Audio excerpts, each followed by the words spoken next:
joint meeting of the Board of Trustees and the Select Board to order. And Evan or Greg, are there any agenda additions or changes? None from staff. I'm not aware of them.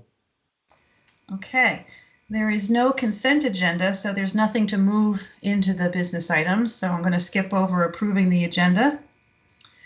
And now So it appears there's some people that are still trying to get in from the lobby. I don't know if there's a problem there. I believe Evan and Greg are the gatekeepers and are taking care of that as they happen. Because I've got something up on my screen that says somebody's waiting and they're. We've been trying. There is one person that seems to have trouble getting in. Yeah, I keep hitting the admit. So. Yeah, me too. I will. Actually, I think it's Sharon or Darren. I think it's Tracy from the zoning board. Is it possible to email her the link and phone number? Yeah, I'm actually here. I had some issues getting in. I went back out, but I'm here now. Okay, great. Okay. Thanks. Okay, so thank you. If anyone else is waiting in the lobby, I'm sure Greg and Evan will handle the traffic. We'll move on to business item 4, public to be heard. This is an opportunity for people in the public, in the audience, who wish to speak to the boards on items that are not on the agenda. If you would wish to speak to the boards, you can do so by raising your hand with the icon for the hand in your upper right corner of your screen or in the center of your screen, depending on the version of Teams that you have, or you can indicate you wish to speak in the chat. So if anyone would like to speak, now would be the time.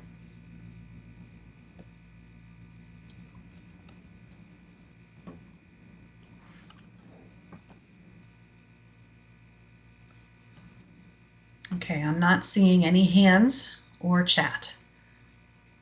So we will move on to business item 5A, introductions.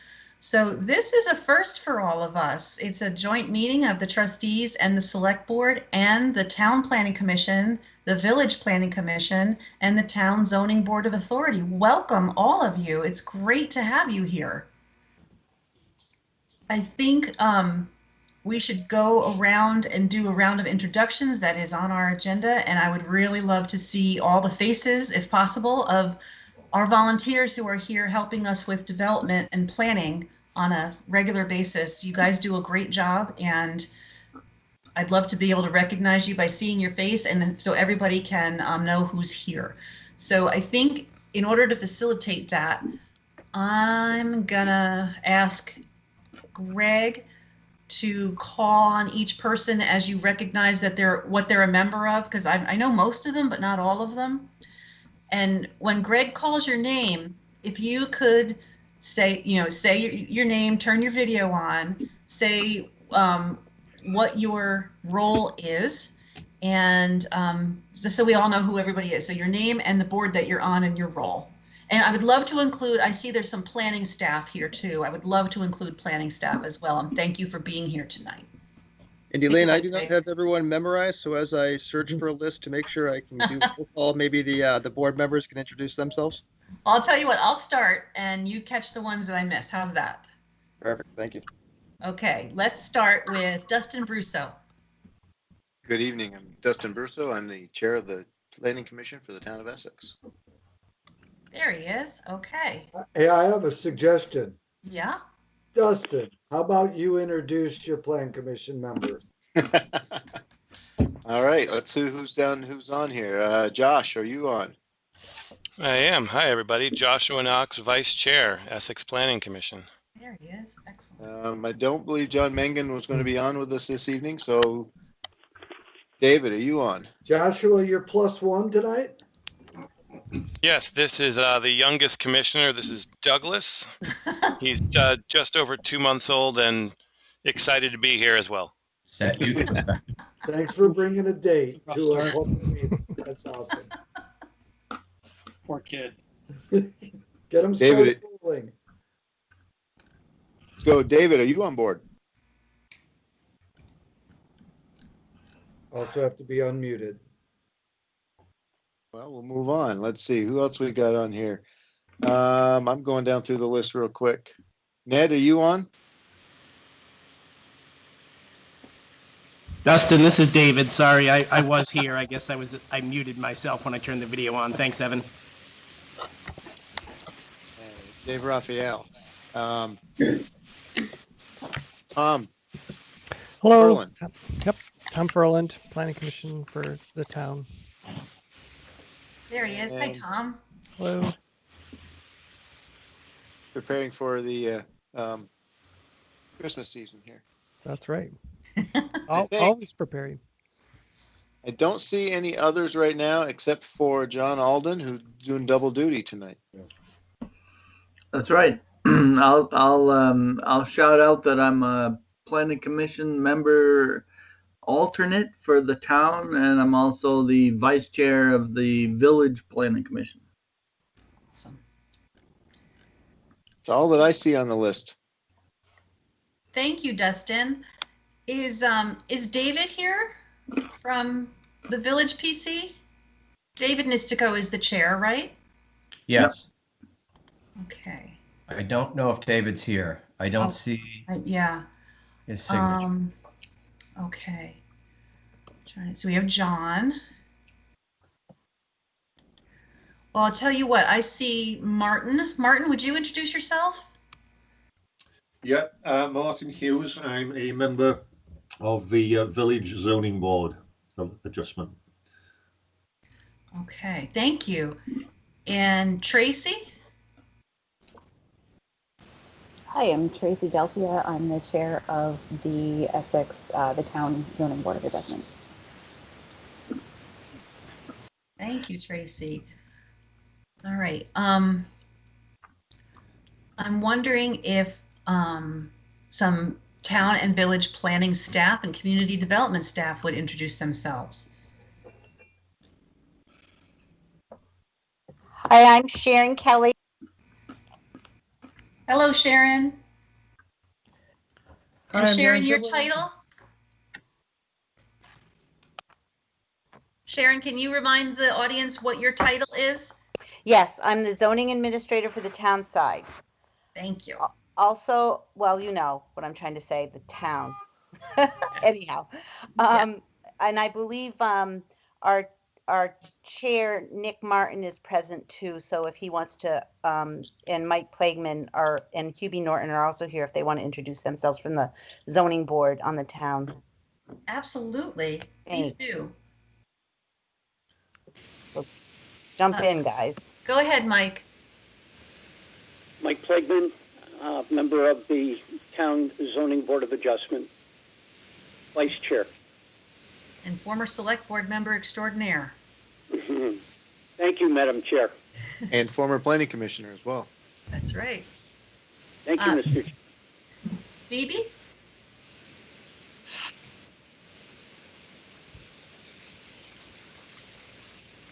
Did I hear? This is Steve Martin. This is Steve Martin. I'm a member of the zoning board outside the town, the town outside the village. Thank you. Good to see you. And did I hear Phoebe as well?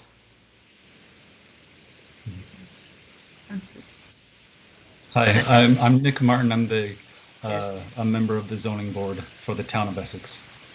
Nice to meet you, Nick. Thank you. Okay. Let's see. I see Terry Haas.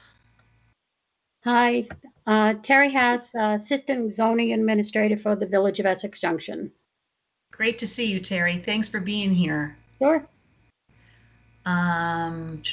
Who else we have here? You can jump in if I've missed you. Owiso? Hi, this is Owiso. Nice to meet everyone. I am the interim community development director for the town. Awesome. Did you get Robin, Elaine? He's next on my list. Robin. Thanks, Elaine. Robin Pierce, Community Development Director of the Village. Thank you. Okay. And I know, Deanna? Deanna and Darren. Yeah. Hi, Dina. I'm admin assistant Dina, at the town. That's okay. Admin assistant at the town community development department. Thanks for being here. Darren? Hi, Darren Shibler, planner for the town community development department. Great to see you, Darren. Okay, I've gone through the list a couple times, and I'm sure I've missed somebody. If there are village or town board members that I have missed, please jump in. Hi, this is Patrick Sheld. I am part of the Village Planning Commission. Yep. And Patrick. somebody had mentioned that there was a Douglas 2-month-old. Got me beat by 2 months. My son was born in June. Great to see you, Pat. Thank you. Anybody else that we've missed? There's a couple more village. This is Phil Battalion. I am a village planning commission member. Hi, Phil. Thanks for being here. Thank you.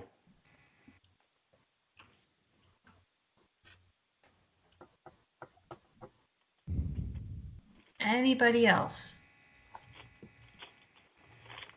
Okay. Well, this is a huge contingent of planners and community planners for Essex. Thank you so much for being here tonight. We have been talking, when I say we, the select board and the trustees have been talking about merger for a very long time. And we have finally, as the trustees know and the village residents know, that there's a draft charter on the ballot in November, and the select board just yesterday completed editing our version of the charter, and we'll be going out to the public for some feedback during November.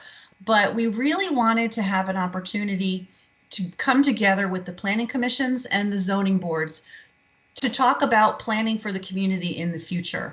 Our hope had been to do a much more involved and comprehensive kind of conversation. Unfortunately, when COVID arrived, it threw everything out of whack, and we were not able to pull that together. So having you all here tonight is very helpful. And we really don't have a ton of time to do all the talking that needs to happen, but this is at least a start. We wanted to just talk about our proposed merger charters and what they mean for planning and development in the town as a whole and as the different areas of the town. So Greg had a memo in our packet, which I'm not sure if the board members have seen, but Greg, perhaps you could bring up that memo that compares the two charters so that we can look at that pretty quickly. As you know, we are proposing a single planning commission for the entire town of Essex and a single development review board. We don't have a development review board at the moment. Many other towns in Vermont do. The DRB and the PC model was something that came up as a preferred method back when we did the thoughtful growth in action process. I think that's going on 4 years ago at this point. And at the time, we were looking at a single PC with 2 development review boards because we were thinking about 2 different municipalities, the village and the town. As a merged community, we would only need 1 of each. So Greg has put up here what we have proposed in both charters. And so there are some differences between the village charter and the town charter. However, in regards to planning, there are very few differences. In fact, the only differences are that in the select board's version, we have removed term limits from the charter, or term lengths, excuse me, because that is something that does not have to be determined by charter. And it's not something that we want to have to go to the voters for every time we want to make a change to the length of a planning commissioner's term. So other than that, there are no differences between the 2 charters and what is planned for the planning commission and the development review board. What I would love to do now is to stop talking, and I would like to hear from our planning commissions, Dustin, John, Tom, everybody. What are your thoughts, and are there any red flags or concerns that you might have regarding the model we've proposed in these charters? Feel free to, I can see if you've raised your hand, so you can either raise your hand or feel free to just to talk. There's a lot of us though, so hand raising might be a better idea.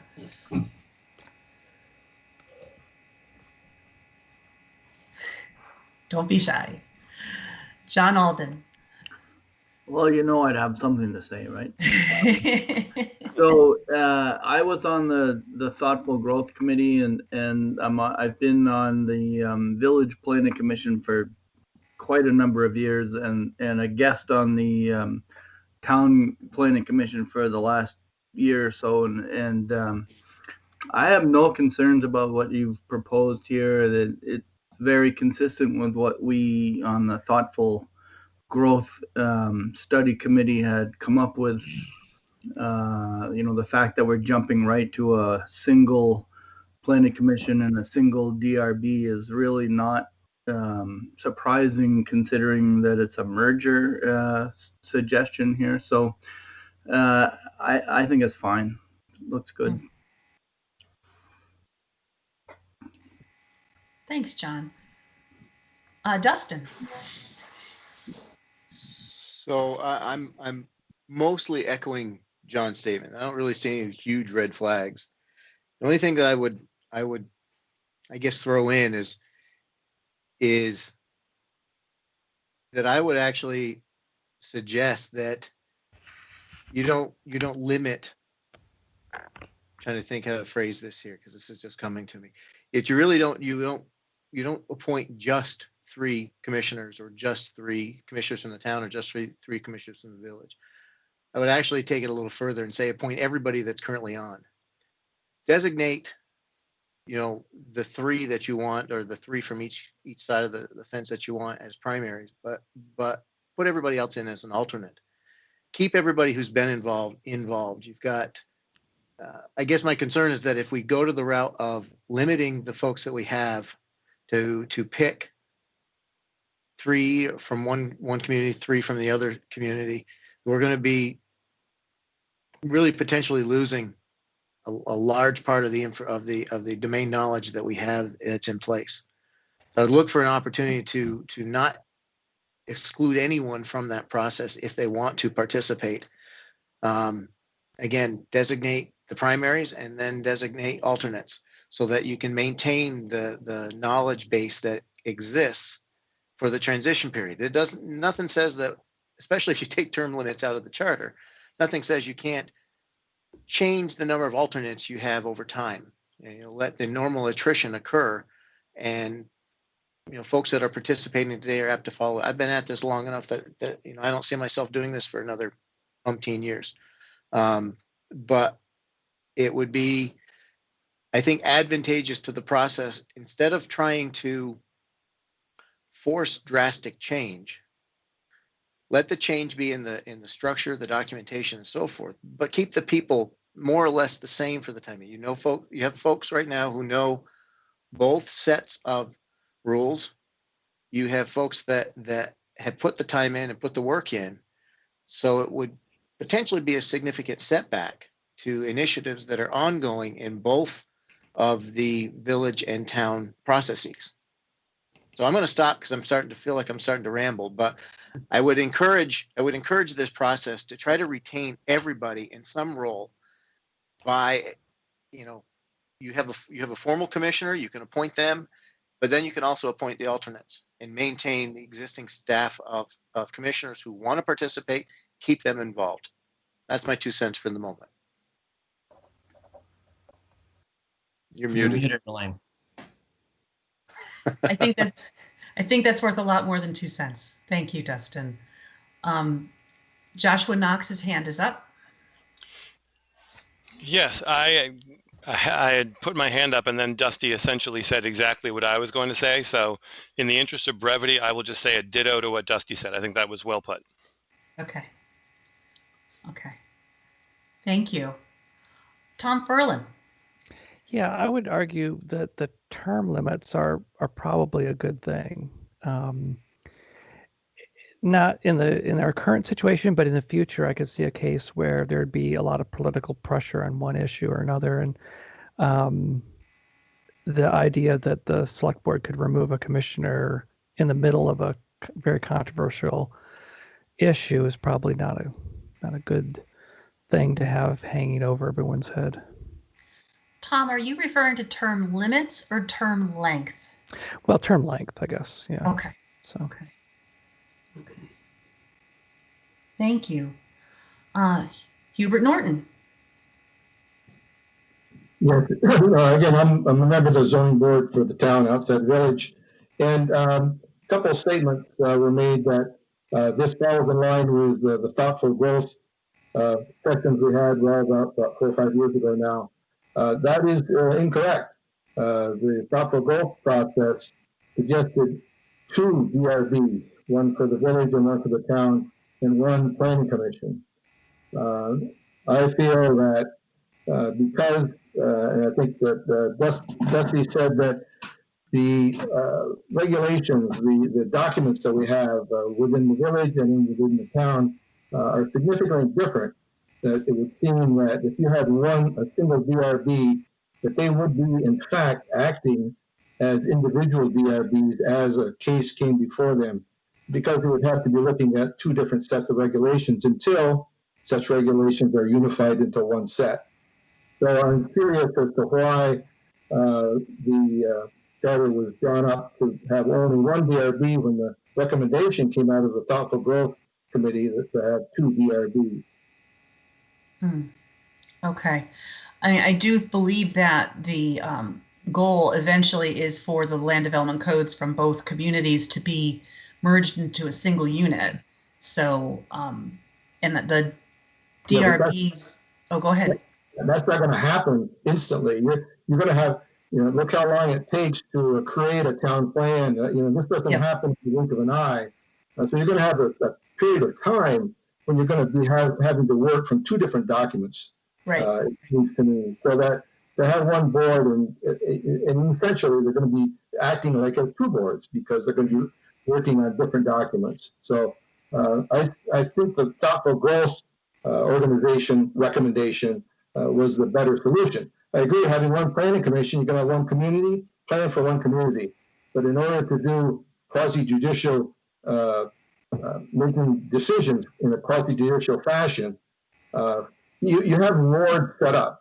So, I mean, that's the plan. So it would be easy enough to sustain a DRB within Ward 2 and a DRB within Ward 1 for some period of time until such time as you had a unified set of documents. Okay, thank you. George and then John. Elaine, I just read other people, I think, raised their hand up ahead of me, but I just want to clarify. The Thoughtful Growth in Action did not anticipate a merger. Right. Thoughtful Growth in Action anticipated how to consolidate planning, but maintaining 2 separate governing structures. So I just wanted to clarify that.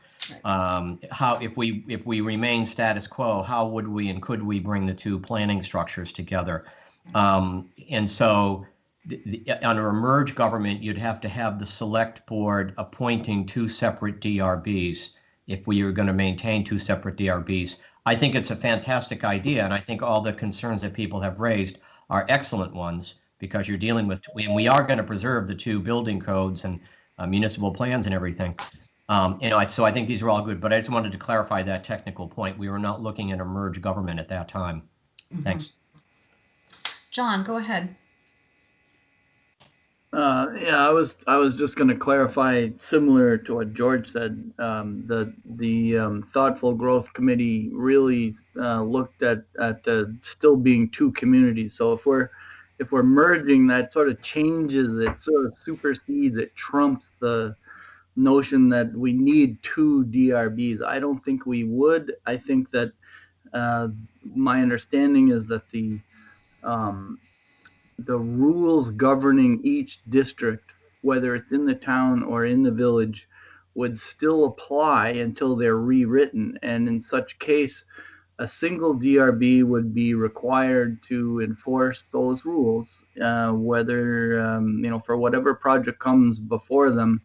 And if you have a merged committee that has expertise from both the village and the town, you'd have leadership to be able to continue with the proper interpretation of and ruling on each application, whether it's in the town or the village, based on the rules that govern those districts. And since we haven't talked about changing the districts at all, we just talked about creating one DRB.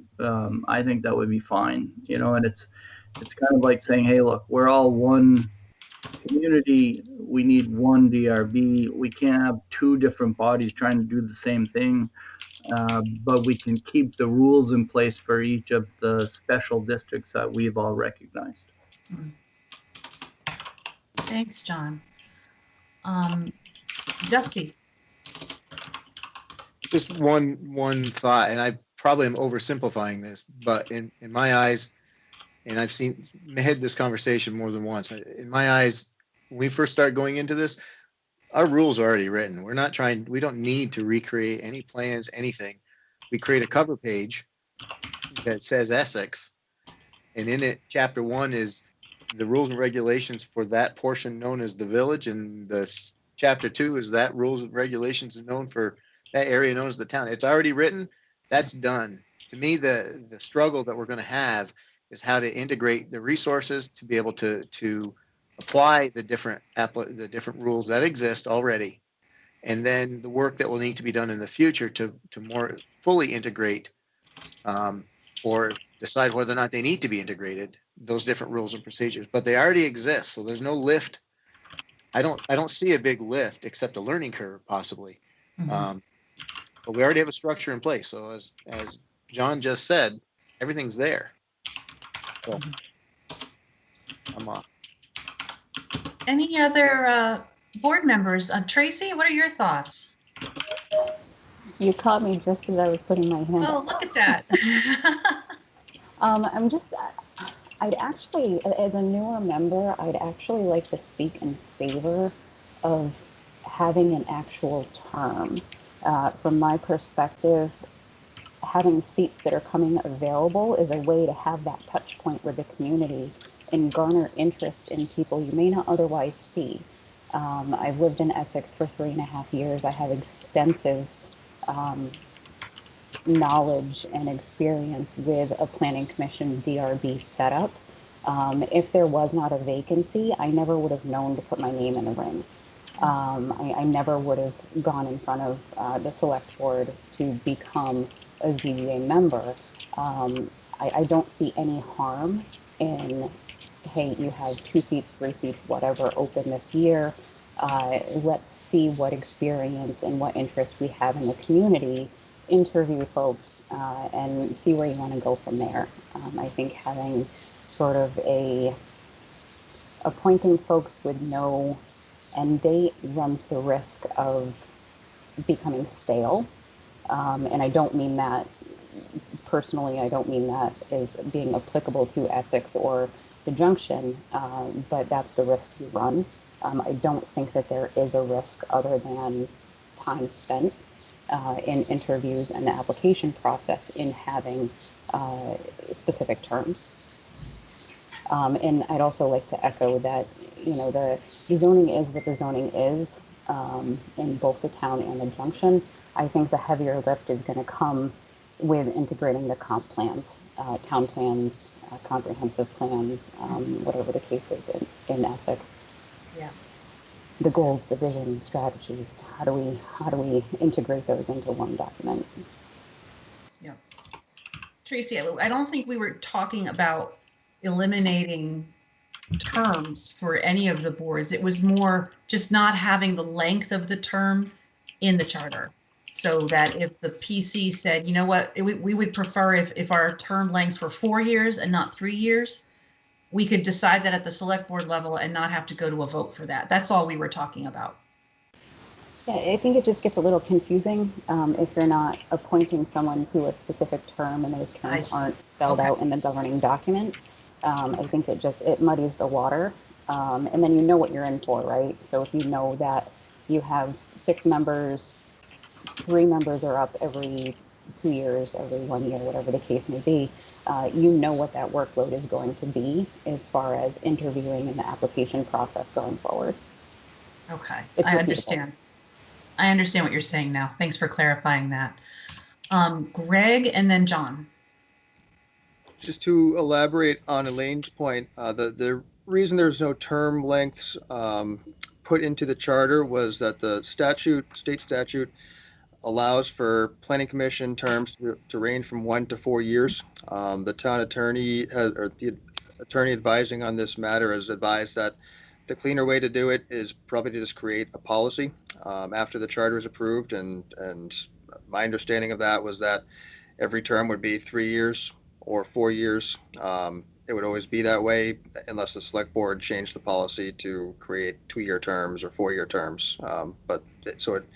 I've heard it a couple of times now and just wanted to elaborate on Elaine's point that there would be term lengths. It's just not defined in the charter. Thanks, Greg. John, go ahead. Forgetting my mic's muted. Anyway, I would support keeping the charter as clean as possible and keeping as much local control over term lengths and so on at the local level wherever possible, so that you don't have to go back to the state and change something if you decide you want to do it differently. So I appreciate your clarifications on the term limits. I fully expect there to be term limits, but it would be really nice if we had, control over that instead of stuffing it in the charter. And wherever we have a chance to keep that charter as clean as possible, let's do it. Yeah. Any other board members? Don't want to monopolize it. Please feel free to jump in with comments. I know John Schumacher has joined the call, I believe. So John, please feel free to make any comments. Haven't heard from Nick or Mike or Martin or Pat or Phil. David, what are your thoughts? I'm going down my attendance list. I'm going to call on you. Uh-oh. Someone has raised their hands with the initials SCHU. I'm not sure who that is, but go ahead. Elaine, that's me, John Schumacher from the town board. Great. Hi, John. Commission. I mean, I'd say ditto to most of what my fellow board members say. I agree. I think term limits of some kind or another makes a lot of sense. Only just for the ability to sort of review the people that are on the commission at some period of time. Maybe at some point somebody might be incapacitated, not realize that they probably shouldn't be on the board anymore or something. I don't know. I won't go through scenarios. I ditto to most of what my fellow board members say. I agree. I think term limits what's going on there makes a lot of sense. Somebody needs to mute their mic because we've got a delay. Someone's watching it online as well as participating. So go ahead. Anyway, go ahead, John. I ditto to the rest of my crew there. I don't really have much more to add. I'm just very interesting to me. Thanks. Thank you. Nick.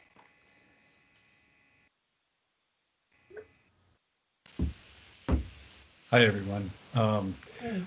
I don't feel strongly one way or the other, but I do appreciate the discussion about term length and term limitations. I think it's a good idea. What I really want to know is the perspective of staff and the people that we rely on as volunteers to hear, to receive information, and what their role will be if and when this merger takes place, and any of the later effects of any changes that may come. So I would, before I'm able to formulate a strong opinion one way or the other, I would want to learn more from them. I really appreciate your saying that, Nick, and I would definitely like staff to make comments as soon as we are sure that all the board members have had their opportunity to speak. Dusty and then Patrick. Patrick hasn't spoken yet, so I'll yield to him first. Okay, Pat Shell.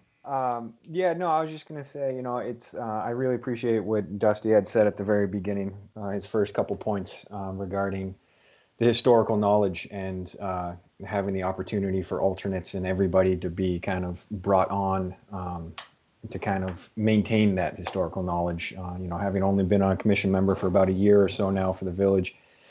Yeah, there's a lot that I I'm sure I don't know, and I might never know. But then also, hearing what John had to say at the very beginning as well, that reading through the document, nothing really jumped out at me as a red flag, and then just hearing that kind of, I guess, a little bit of confirmation from John, having gone through that process, and some of that historical knowledge that Dusty was speaking to as well, that nothing jumped out of the page at him for a red flag as John as well. So, it all seems very logical to me, and it all kind of makes sense. And I just wanted to share that I appreciated Dustin's comments about maintaining everybody. Thanks, Pat. Mike Plagueman. I would just offer, I would second the comments made by Dustin. I think institutional knowledge, especially at the very beginning of this process, is going to be critical. And I think having as many minds to be able to pull from is going to do nothing but help all of us in our work. I also agree with Tracy. I think not term limits, but terms for members, I think are important for no other reason than to, and again, I'll parrot her phrase of just maintaining contact with the public and letting them know that there, is potential turnover on a particular board, and perhaps encouraging them to step up and to apply. So. Thanks, Mike. Dusty? Sure. So to get into some nitty gritty, this isn't I'm not trying to piss anybody off in any way, shape, or form, but there's in section 109, I think it's 109, we're talking about the planning and development, articles B and C. Both of them call out a specific mix of town and village members, specific numbers. Yep. And I think that's fine as an initial piece, but I would be concerned about trying to force a configuration if we are a full community. I would prefer to see that be more in a policy instead of a charter, for the similar reason as setting term limits and so forth, not term limits, term lengths. I think it would be a goal of the select board to try to have a balanced mix on the planning and the DRB, but I don't think it should be enforced by statute, because you may not get a good mix. I think it should be the target, and it should be the valid attempt. So I read both of those sections, B and C, as being, prior to the effective date, they shall do this. I would be concerned that there isn't an indication that once the full transition period, which it looks like it's anticipated to be about 12 years, or once the new select board is fully formed, as the seats become vacant, they aren't held to a charter or a statute that says you must have 3 from this part of the community and 3 from this part of the community. So I think that's a small concern, and that I'd really like this to be a community-wide, these to be community-wide seats and not restricted. You can't sit here. We run into that now when we try to bring folks from the village in to sit on the town planning commission meetings informally. We've run into conflicts when we try to go the other direction as well, which is legitimate, but would like not to have a forced separation or segregation even once we've got the new structure built. So I would just like to offer that there should be some verbiage, possibly in another piece, that just says, as the seats become vacant, they will be reviewed and they will be filled by the community, by members of the community. Justin, your point is very well taken. And I do want to point out that the first chapter, all of the sections that start with 1, is the transitional period. So it's that interim period between the vote of the legislature approving the charter and the start of the next fiscal year, when there's a transitional select board that brings together the current select board and the trustees. And this is the same kind of thing, bringing together the 3 members of one and 3 members of another, and then appointing a 7th. That's just for that transitional period. It is not for the duration. So that's how I interpret it. And I see George has his hand up. So George, can you help me out with this? Yeah, be more specific? No, you are correct. And the reason we struggled with a lot of this, Dusty, is, because it's sort of a reverberation of the elected board issue, where you're creating a town in a village voting ward, with the idea that through the initial phase you want to bring the expertise from both sides in, and you want to stabilize it. But the structure of the term limits and all of that, those are things that first of all, they can be changed. We can do a charter change any year, and that, I don't think a charter change over the Planning Commission and DRB is something that the legislature is going to quibble over. I think we can be pretty much assured that if we find something's not working, we can change it relatively quickly. But I think Elaine is right. This is the transition year, but it's also, we wanted to try to make this as equal as possible, of bringing village and town expertise together during that transition year. And I think that we understood, at least I did, going forward, that even just the number of people on these boards and their term limits, we may find that there's something not quite right about it. We want them to be longer. We want them to be shorter. We want more people, less people. So I look at this as a kind of a sort of a very flexible part of the charter that will probably more than anything need to be adjusted as we go forward if merger is approved by both parts of the community. Elaine, may I? Please. Respond? So George, I'm appreciative of that, and I don't have any concerns. I as a transition plan, I have no concerns with this, other than, as I mentioned earlier, let's find a way to bring everybody in. Anybody who wants to, that's currently serving, let's find a way for them to come on board, even if it's as an alternate, whatever. My only concern is that when we've all been involved with rules and regulations long enough, that if something is stated in one version and it's not clearly stated in the next version, it will oftentimes will just carry over. And so, and I recognize that this is transition, and I'm fully supportive of doing this transition in this way, because it brings folks from both sides of the community in and puts them in and puts them together. We've been trying to do that for a few years, and this just formalizes that. Yep. My concern is that if we don't say going forward that it's going to be a community-wide search, or we don't even have to say it's community-wide search, but we can just say that the Planning Commission and the DRBs will be appointed by the select board from the members of the community, or if we're going outside, but not to make sure that we're not focusing on by charter separation. That's all I was looking forward on. Gotcha. I understand. Okay. Yeah. And Dustin, if you look further down in that memo that Greg showed a little while ago, section 803 about the Planning Commission in the permanent sense, it says that members will be appointed by the town select board from among the qualified voters of the town. So there's no ward designation at that point, and there's no specifics about who gets to do what. It's open to the public. And that's fine. I just, again, since we're calling out in a transition plan, oftentimes that becomes an expectation. And I really appreciate your calling that out.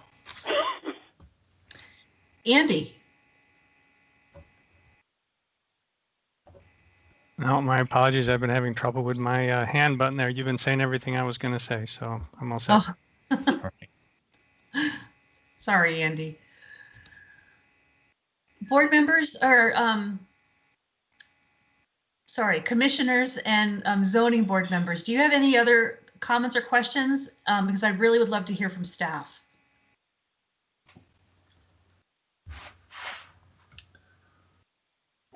Okay, I'm not seeing any hands. So how about we start with Robin and Owiso, the 2 directors of community development in the village and the town.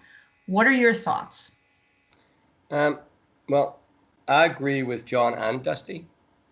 I mean, I think a transition period is critical. I also think that having people on the boards, you know, with knowledge of what's happened in the past, why it's happened, and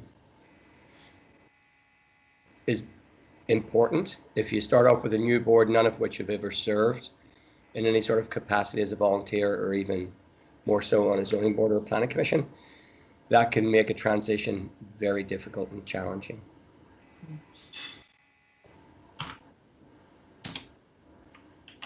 Thanks, Robin. Owiso?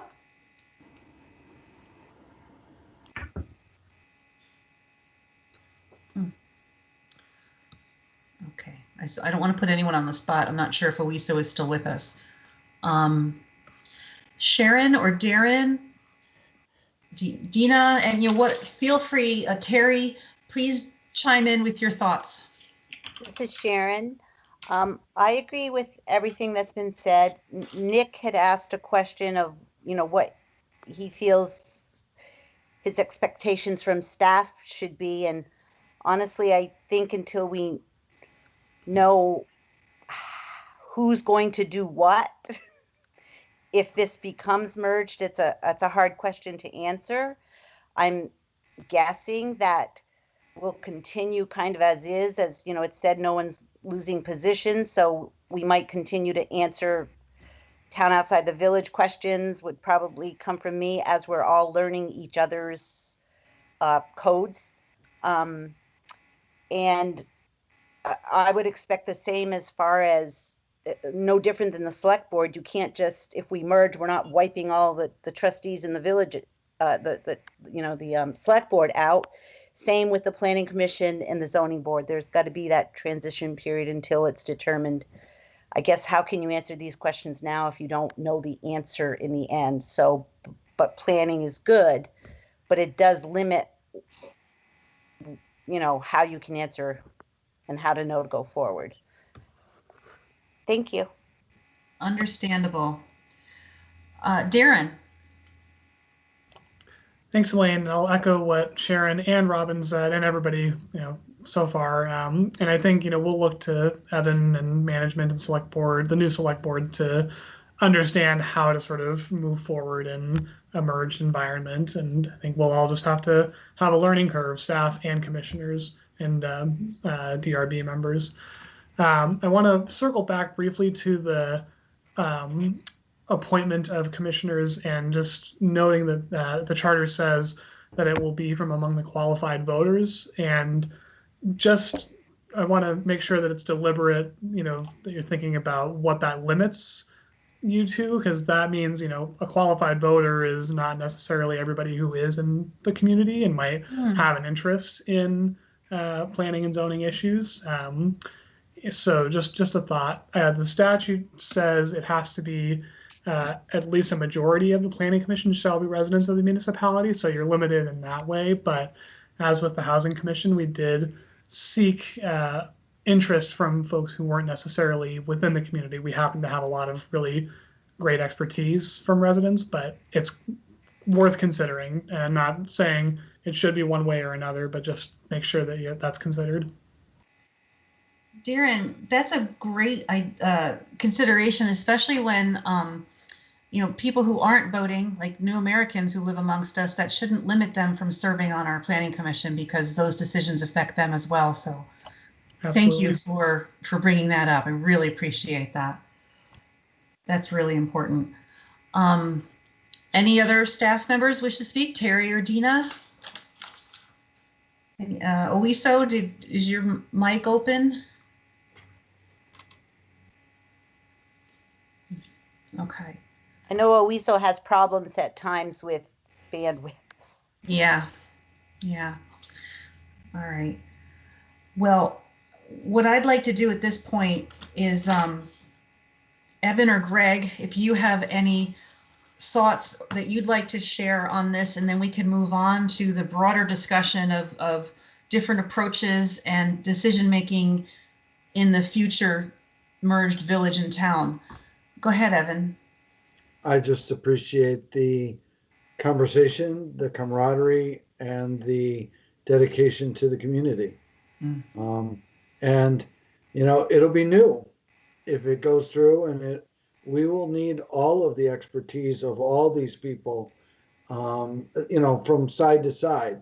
Because as I understand it, the people on the town side who have never touched anything in the village in recent memory would need, you know, that cross knowledge. So it's great. It's nice. That's all. Thanks, Evan. Any thoughts, Greg?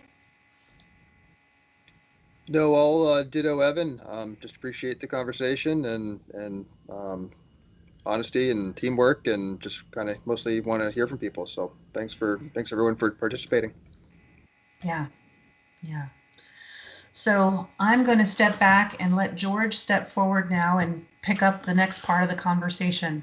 Okay, thank you. Also, I see also that Tom Weaver joined us. I didn't want to move on without acknowledging he's joined us as well. And Tom, if you have any thoughts to share.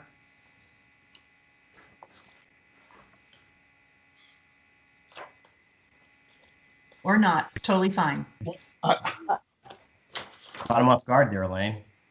Unmute too if you're muted, Tom.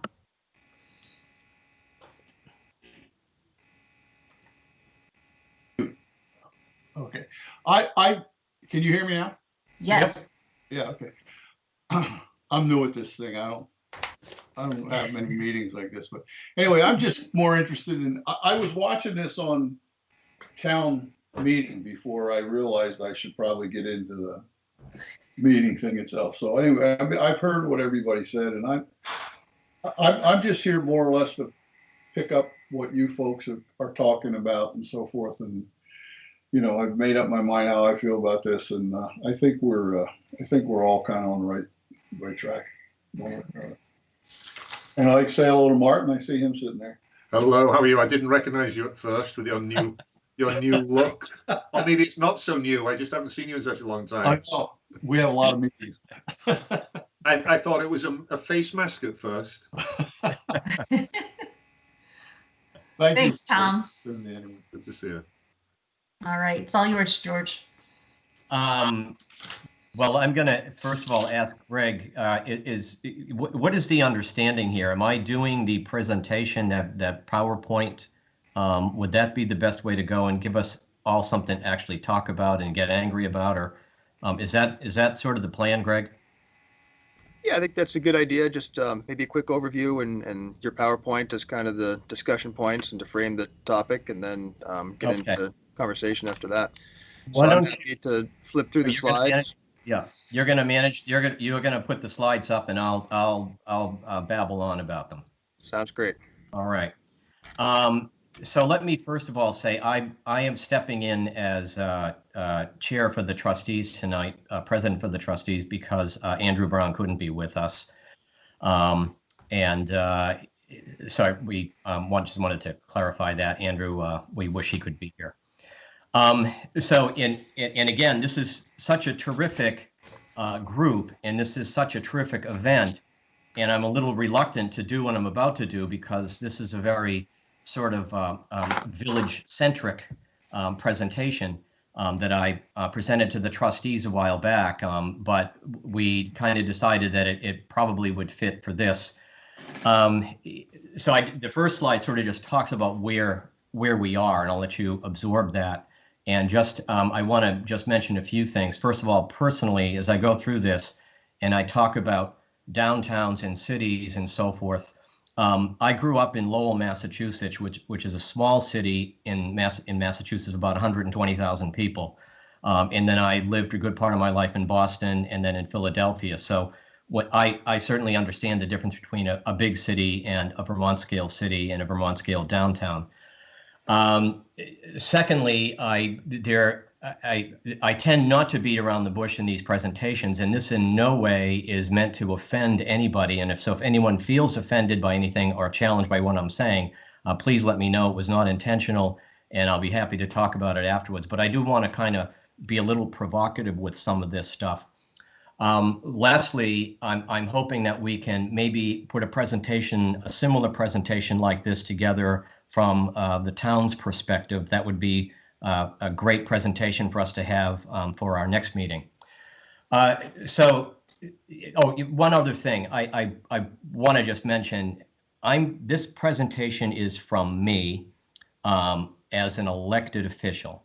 And I realize we've got planning commissioners and staff and members of the public present. And so we each bring our own perspective. This is my perspective as an elected official.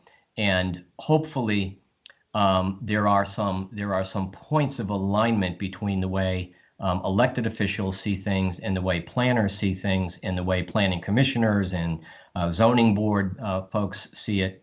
But I just want to emphasize that's where this is coming from. So the first slide talks about where we are right now. We are pretty much separate. We are about it. It doesn't mean we don't talk to each other and we aren't friendly with each other when we are interested in what each other is doing. But our organizations are entirely separate, and I just want to point that out. And we have had, the village has been doing 15 years, for the last 15 years that I've been on the board, we've been really intensely focused on redeveloping the village center. And sort of like if it's an entirely separate community. So let's, and so the prospect of merging, presents a lot of challenges and interesting opportunities. So again, let's go on to the next slide, Greg. And I wanted to just look at the concept of our two centers. And the green is obviously the village, and the blue is the town center, the current town center. And I said I want to just highlight obviously Essex Junction for now. There are about, I estimated something like 2,500 residential units right within the green circle. Don't ask me how I estimated that, I just did, but I'm reasonably accurate within a few hundred. And I wanted to contrast the two centers to sort of look at them and where they are now and what the potential is. And the interesting point here is that as we look at the village center, we see it's surrounded by a pretty substantial residential neighborhood, and all of which is connected by sidewalks, all of which lead into the village center. The town center, on the other hand, is really, in my mind, and I'm sure I'm going to step on toes here, but in my mind, it's a suburban center. The state highways around the town center kind of form a pedestrian barrier. So I think as it grows, it's going to grow in a very different way. And so in my mind, when we say what's the center of Essex, and if we merge, what's the center of Essex, in some ways there's really not a competition there, because the two centers are very, very different. One is much more the traditional old-fashioned walkable urban downtown, and one is a sort of a newly developing suburban center. So let's go on to the next slide, Greg. Thanks.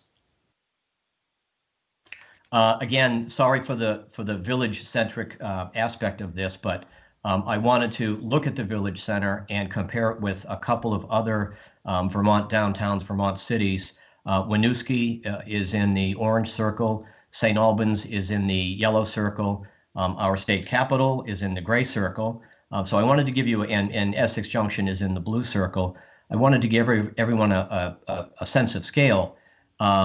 If Essex Junction were to separate from the town and become a city, it would be by population the state's fourth largest city. It would be larger than St. Albans. It would be larger than Winooski, and it would be rivaling just a little bit larger than Barrie, just to give a sense of how sort of city-like and developed the village has become in recent years. But I also wanted to point out, and as I said in the last paragraph here, redeveloping older municipal centers poses different challenges than developing suburban and rural areas with open space like the Essex Town Center. And I don't think I'm telling any of you anything that you don't know already. It poses different challenges. It has different struggles. You have constrained boundary lines. It's more expensive. And so it requires a different approach to development than we probably would see in the town. Let's move on to the next slide. And I wanted to give a sense of what I meant by specifically, I referred to capital, political capital in the last slide. In the 7-year period of 2013 to 2019, I counted we had 116 business items on our agendas that dealt specifically with community development issues, things like real estate purchases, the Crescent Connector, the multi-use paths, sidewalks, bike lanes, and so forth. So roughly 50% of all our meetings on the Board of Trustees had one community development related question to be decided. And I looked at the agendas of legislative bodies in other communities, Winooski, St. Albans, Burlington, South Burlington, but also Williston, Heinsberg, in other towns. And it occurred to me, and it seemed to me, again, not an exhaustive study, that communities that have downtowns like Winooski and St. Albans tend to have more development issues on their agendas. And I contrasted it with the town select board, the Essex Town Select Board, and they really, the select board really has a slightly different culture. They're not dealing, and I don't mean in any way to cast aspersions on the select board, but they tend not to be dealing with the same kinds of community development issues that we deal with. So there's a slightly different board culture and board focus between the trustees and the select board. And as we think about bringing the boards together, I think it's something we all have to kind of be aware of. Certainly there are things that the select board deals with routinely that the trustees don't deal with, that we're going to have to learn about, or whoever it comes from the village is going to have to learn about. So go on to the next slide, please, Greg.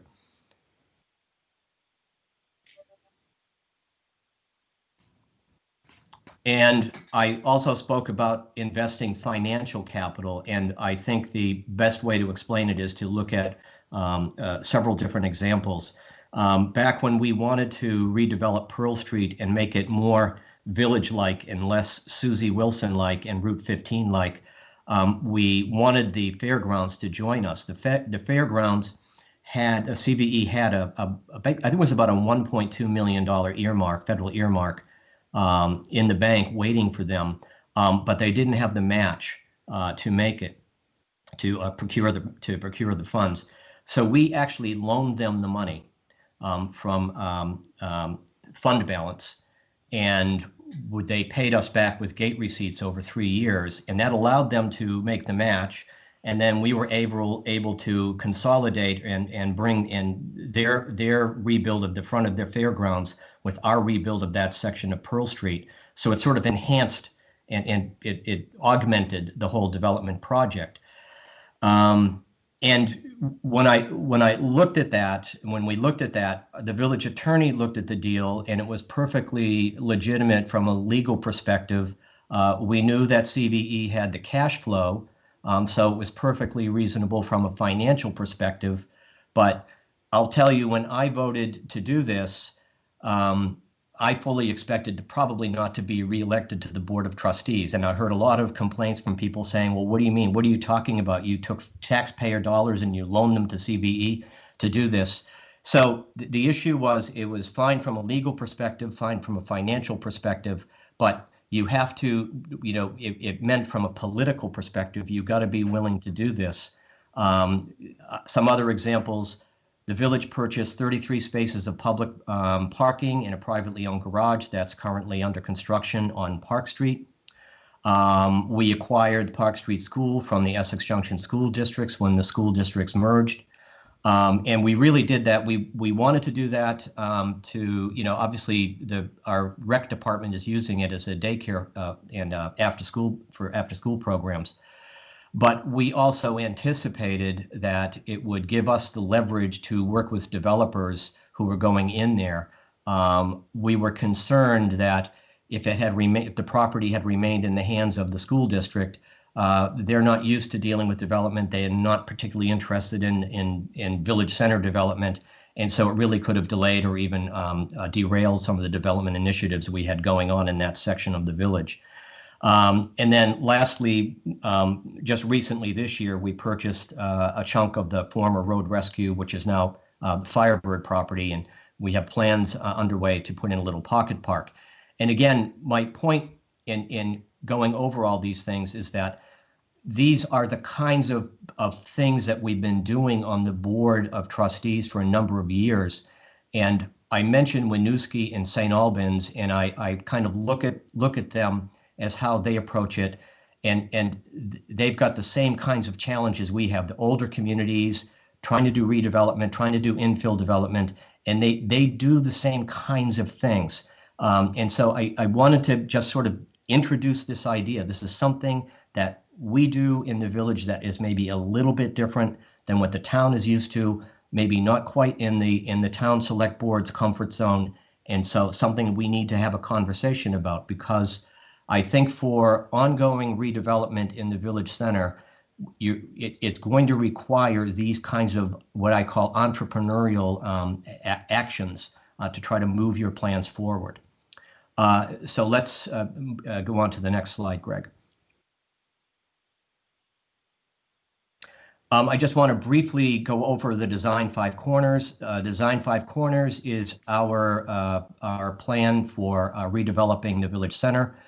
This was done, this particular drawing was done, I think, about 4 years ago. And if you look at the two green circles, those were theoretical buildings. And interestingly, now they're real buildings that are going up. And the yellow circle was a theoretical place where we might put a little green area. And now it's a reality. So my point is that we are moving forward with the Design Five Corners plan. And the other point in looking at this particular slide, if we look at the building going up on Maple Street and the building that's going up on Park Street, when they're finished sometime next year, you're going to be looking at approximately 90 more residential housing units within a block of each other, which translates to something like 100 to maybe 130 more people living in the village center, 90 more cars. So, we really are becoming a Vermont scale city. And I anticipate that we're probably going to see in the not too distant future some more applications for more multi-story buildings. I also want to point out that I am very pleased to point out, if we think of it in the middle of a pandemic, in the middle of a kind of a recession, the village has two multi-million-dollar projects underway.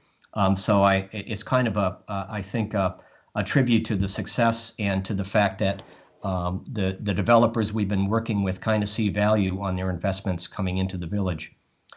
So let's go on to the next one. This is a really busy slide, and I'll try to just generalize here.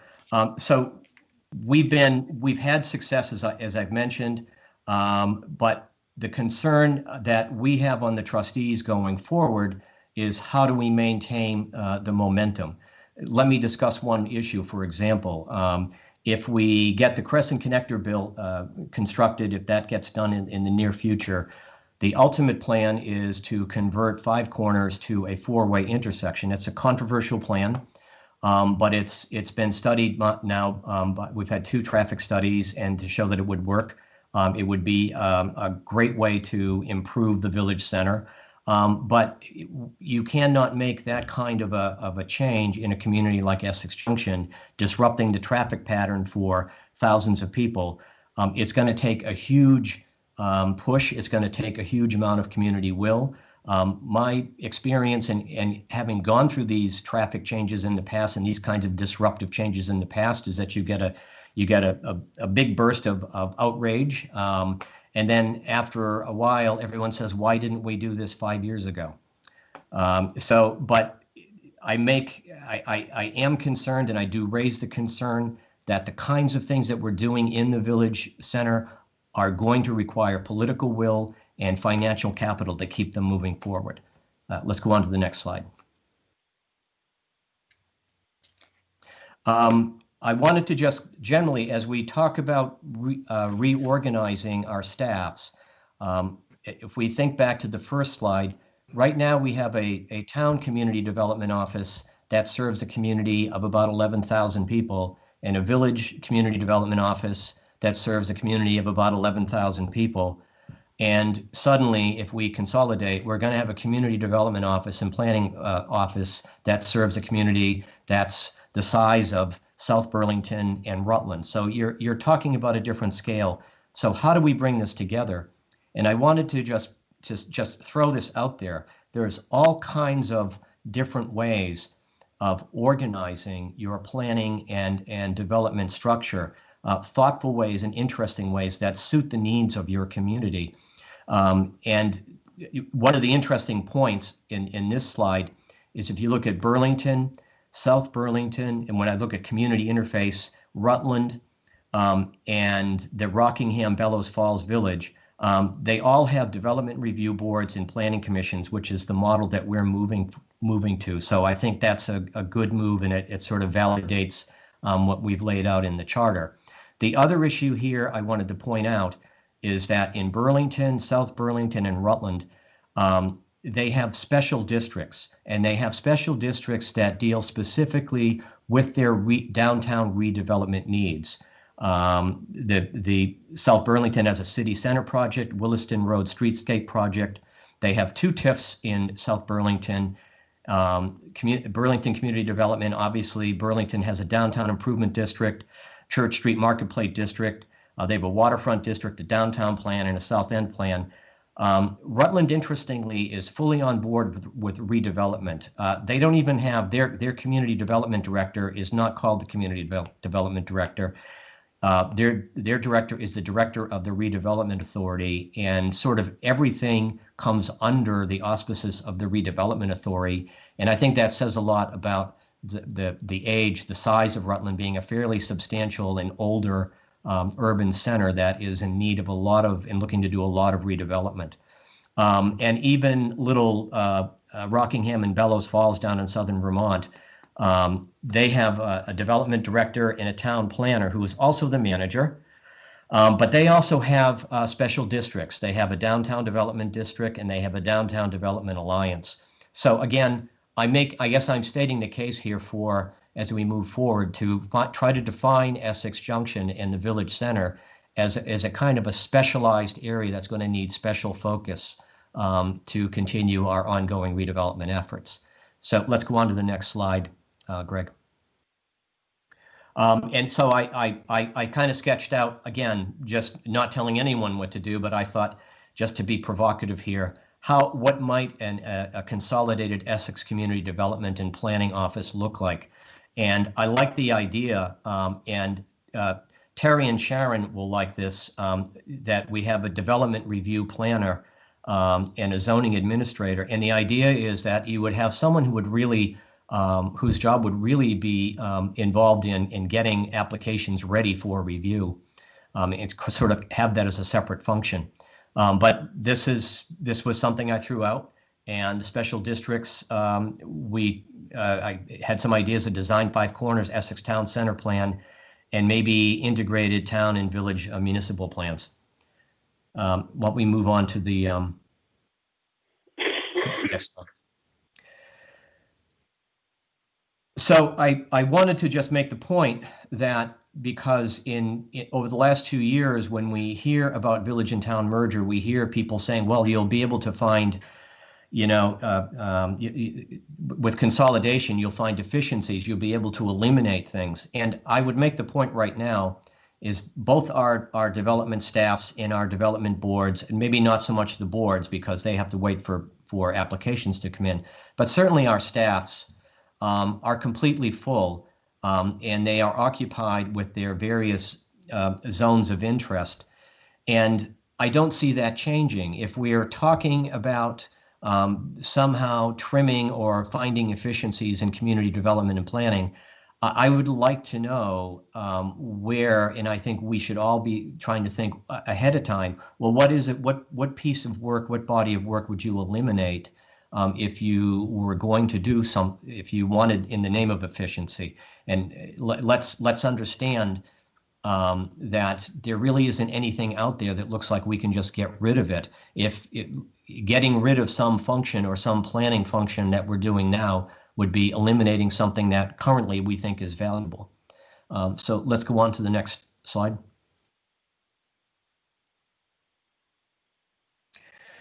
The last one I wanted to, this point I wanted to raise is that in the village, having looked at St. Albans and Winooski, one of the things I came to understand is that when you're doing redevelopment, you wind up working with really a relative handful of investors and developers and businesses.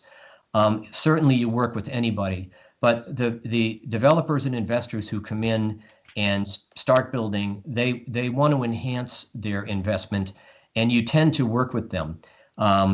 We work a lot with the railroad in the village. We have, I think, 9 or 11 crossings. I'm not sure. So we have to work with them a lot. We work with VTrans. The town obviously works with VTrans a lot as well. But my concern is that with disruption, sort of reflecting what Dustin said about you don't want to lose your experience on the Planning Commission and your zoning board. I'm also concerned about not just staff, but also the familiarity that the trustees have in working in sort of their working knowledge and their familiarity with these kinds of issues. How do we maintain that and yet consolidate with another board and consolidate staffing? So this is a concern to me, and something I'm not looking for answers, but something that I would like to suggest we all need to be thinking of as we move forward. Let's go to the next slide, please, Greg. And again, this is sort of my question to the Design Five Corners implementation plan. It represents a substantial plan that involved community engagement. It incorporates it was based on heart and soul values. We've already invested hundreds of thousands of dollars in it.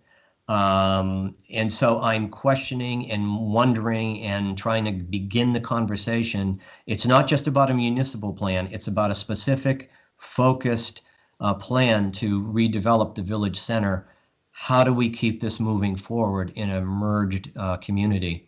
And I'm not sure if I even have another slide, Greg. Let's see if I'm at the end of my discussion here. Oh, that's it. All done. Folks, thank you very much. Once again, sorry that it may or may not have been too much of a village-centric focus, but I did want to raise these issues, and I think that probably doing a forum like this again would be great, and maybe have a town perspective, a similar perspective coming about the town center. Thanks, folks, and I'll throw it back to you, Elaine, and see if anyone has comments or questions or thoughts. Thanks. Thanks, George. I wasn't sure if you wanted to facilitate the conversation about this or not, but absolutely, I can do that. Okay. I think I've got it. So go ahead. I've got quite a few comments, and I'm just going to try to be as quick as I can and then yield the floor to anyone else. I really appreciate the thought that went into this. I know that this is a deep passion for you personally, right? And it has been an intense focus of the trustees, right, for many years, right, as well as the PC. Having been a trustee for many years and having been a village planning commissioner for many years before that, I'm very intimately acquainted with all of the things you talked about, and I don't know how I can say this without making an empty promise, but at least as long as I'm on this board, the select board is not going to forget about the village. Sure. So I've sensed a deep concern, worry, and even a fear that that the momentum that's happening in the village is going to go away. And I want to make every effort I can to assure you that that's not going to happen. I don't want to see the village plans falter. I'm convinced that the staff and our new planning commission and our new development review board and our new select board would all do the business that came before them, yeah, the way they're supposed to do. So I have a little more. I hope you don't mind. I just want to reassure you that it's paramount to the success of our future community as a merged community for the village center to continue to be successful. It just will help us all going forward.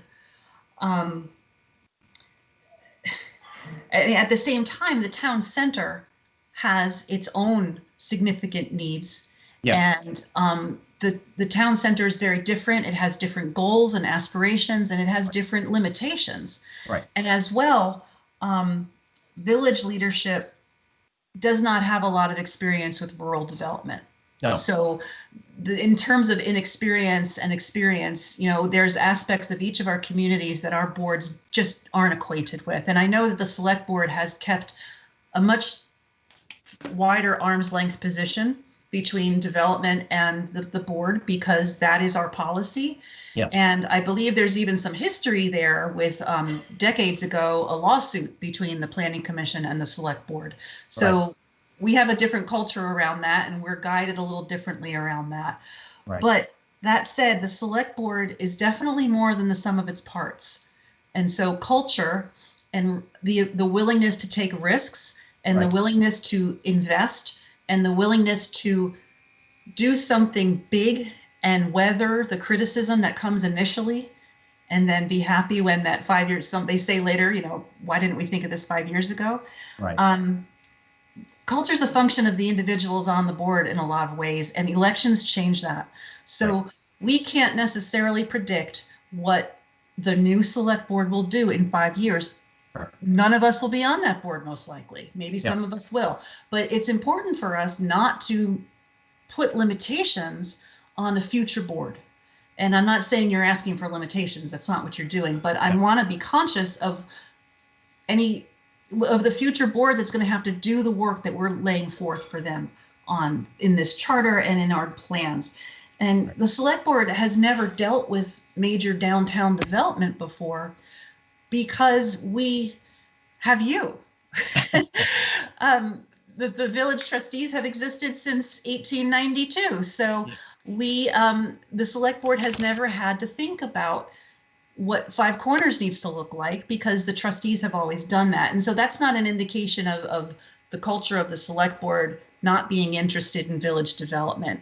Rather, the select board has had the luxury of being able to focus on town development, and we've done a great job of that because we have you guys, the trustees and the village planning commission and the village zoning board, to do the excellent work you're doing. So we're confident that that's going to happen, and there will be a learning curve for sure. We will have to bring all that work to the table of the new select board, and we'll have to step up to do that. But I'm confident we absolutely will. And the only other thing I want to say is your observations about staffing and potential models that we could follow. I'm really happy we have those different examples, but we have to be very mindful and very attentive to the fact that organization of the staff is entirely the responsibility of the manager and not us. And while we have that conversation and we can talk to staff and we can talk to Evan or the manager, whoever it is at the time, in the end, by charter, it's the manager's decision. And so I'm uncomfortable having specific conversations about specific jobs and specific roles. I would rather let the manager make a presentation to us of what he thinks we should do going forward, and we can advise or agree or whatever. But that's a limitation we have that we really have to be attentive to. That's all. I don't want to take up all the time. I'd much rather have other board members now weigh in. And I see John Alden has his hand up as well. Elaine, before I get to John, let me just respond to a few things. I do want to point out that if merger is successful, you're going to have half of the select board is going to be from the village. So I can assure you your culture is going to change. And there will be focus on the village center, because that's half the board is going to be from the village, and they're going to want to focus on the village center.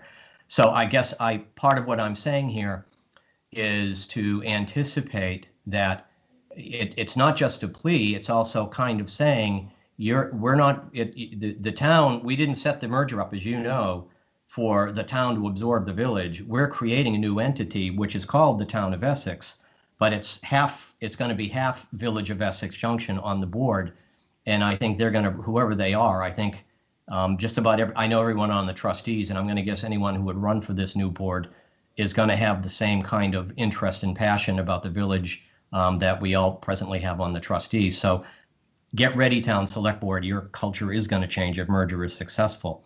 I think one of the other things, if I could just quickly, everyone's, I'm sure, sick of listening to me, but let me just try to encapsulate what I'm really trying to say.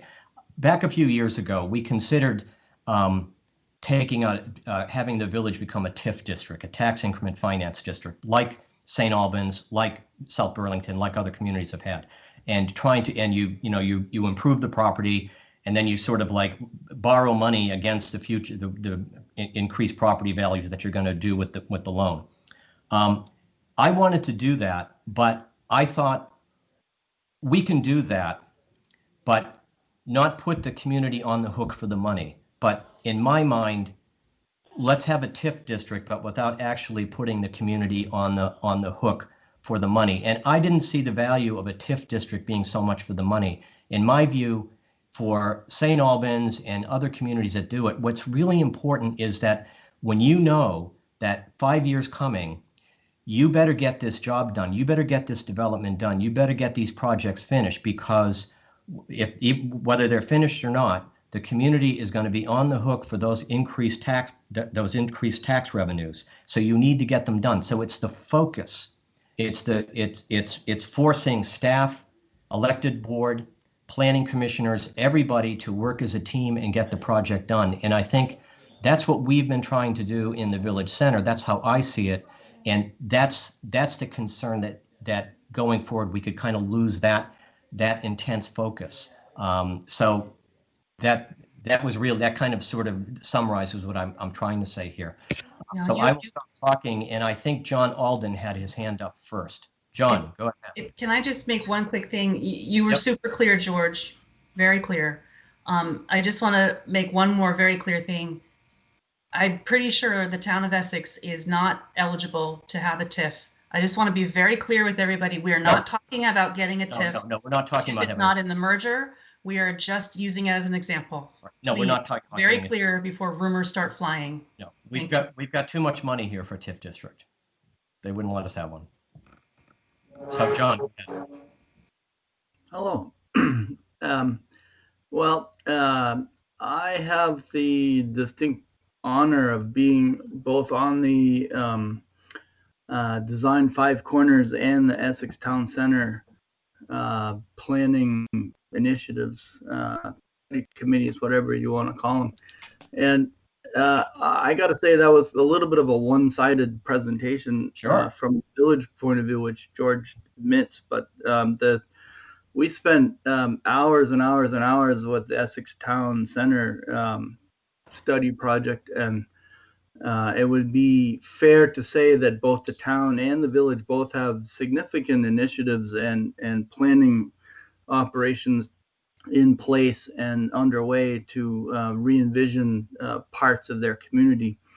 And so I'll go back to what Dusty said, which is that these planning initiatives are extremely important to the community as a whole, and that it's going to be very important to maintain the knowledge base and the resources that are already in place for each component, for the town and the village, to take them forward. And they can go forward together. They need to go forward hand in hand.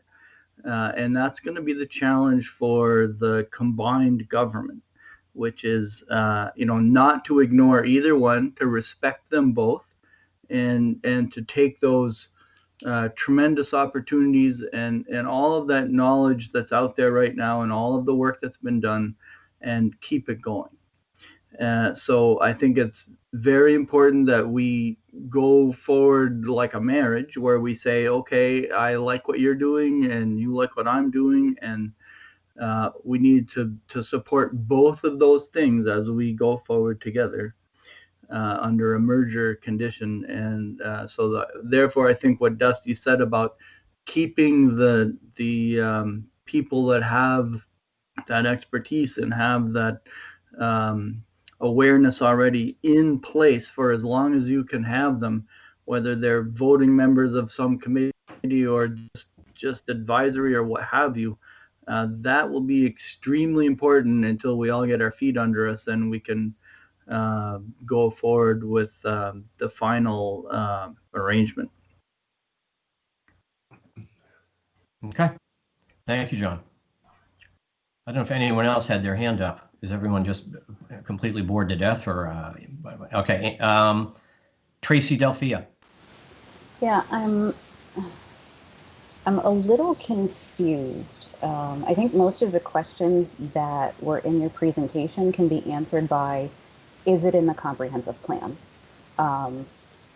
Is it in the vision? Do we have goals in place that identify 5 corners specifically, that calls that out for development, for transportation, for affordable housing, for housing in general, for infrastructure? If it's not in the comprehensive plan, why not? I don't want to step on anyone's toes, but I'm actually surprised that we're having this conversation now as part of planning and not a year ago. And I'm very surprised that a draft combined comprehensive plan wasn't in the merger planning documents, because I would argue that the comprehensive plan, the vision, the goals, the strategies, and how we're going to meet those is just as important as a charter covering our governmental makeup and terms and how we function. The comprehensive plan, the municipal plan, is what we're striving toward, how we're going to plan on getting there. And that's definitely a conversation that I feel should have been front-loaded in the merger conversation and not happening at this point in the phase. And just a little background, George, I think that South Burlington only has one TIF district, multiple projects within a city center TIF district, but I think it's only one TIF district. Just for a little bit of background, I was the vice chair of the South Burlington Planning Commission during a major comprehensive plan update, during city center form-based code creation, and it's very much, we should be striving as a joint body to tie every single thing we do, development and otherwise, back to the comprehensive plan. That should be our go-to for strategy, for vision, for how we get to where we want to be.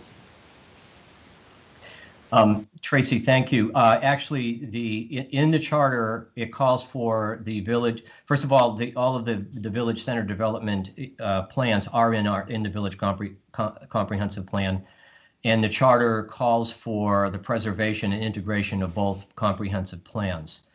Right now, the town comprehensive plan, we joke and say it has a giant hole in the middle of it, and that's the village. And so the village comprehensive plan will fill in that hole. I think what I was trying to get at is that, in my experience, and again, I look at it, this is coming from elected official as opposed to planning commission member.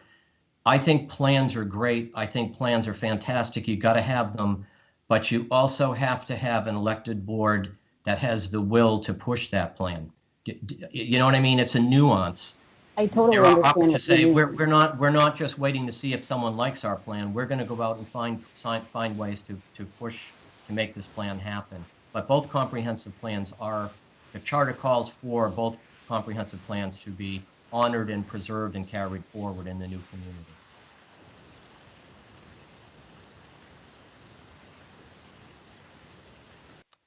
I don't. Yep, Tracy.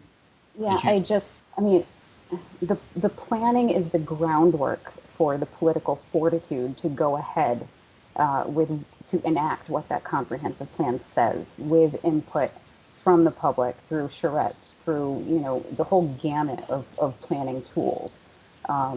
It's not just up to the select board or the trustees to say, nope, this is what we're going to do. This is my political decision. This is what we're going to do. Mm-hmm. It all needs to tie back into a visioning document, a strategic plan. What is the overall, what are we doing here, basically? Right. I don't want to, again, prolong the conversation, but I'm not disagreeing with you at all, but I think if I go back to my original point, we had a plan to rebuild Pearl Street. We had a plan where that included getting CVE to work with us and collaborate with us, but we didn't have the money, so we could have just let that go. But we took the kind of unusual step of finding the money to allow CVE to get their federal earmark that allowed them to do their development, and that's kind of that's the sort of the nuance I'm talking about. That's where the elected board has to step in and say, are we willing to put money and political capital behind our comprehensive plan? You know what I'm saying? Yeah, we're saying the same thing, Yep. but it's, there's in my planning brain, there's a rhyme and reason and a planning force that needs to be behind every single decision.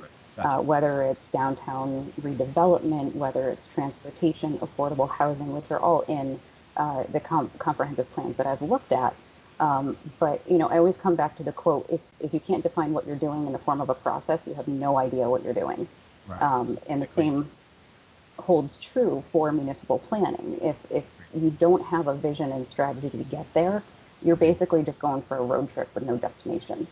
Gotcha. Agreed. Yeah. Someone else had their hand up. Annie Cooper. Annie? Hi, is it okay for public to speak right now? Is that a thing yet? No. Yeah. No, we have not opened it up to the public yet. Annie, We're still among the boards. Yeah, let me just okay, I was going to say, let's make sure that all the planning commission commissioners and staff have spoken first, Annie, and then we'll get to the public.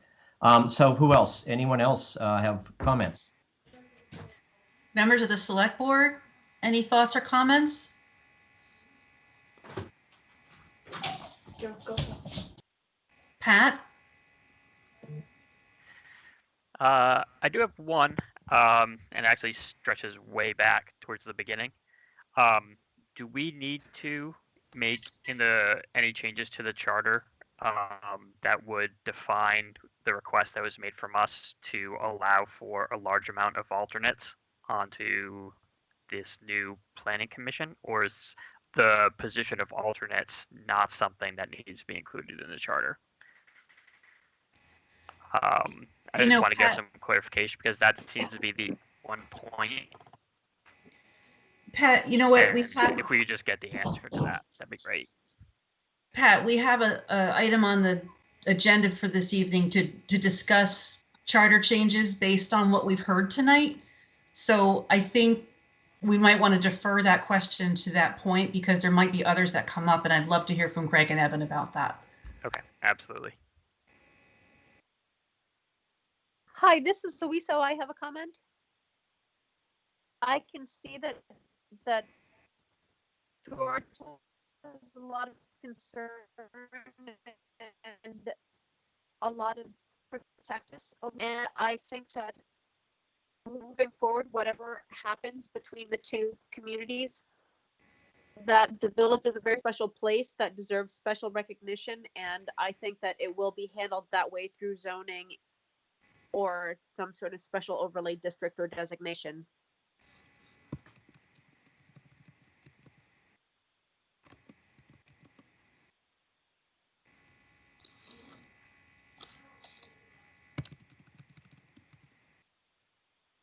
George, you're muted. And was it Tom? Tom, do you have a question? And I have someone, Patrick Scheld has a question. Patrick. Yeah, George, thanks for the presentation. And, I just want to echo that I'm part of the Village Planning Commission, and I think the development of the village and the development of the new Essex Town Center and the different directions that different planning and development has gone, I think they really, as Elaine said, I think they're paramount to each other. They really need to complement each other in order for the town as a merged entity to continue to take that step forward. And I just want to kind of reiterate that kind of special district and state designation, village centers, downtown centers. You can have those different centers and have those development plans for those designated areas. I thank you for bringing up Bellows Falls, which is a village which is in the town of Rockingham that I don't, Yes. that's not very commonly known.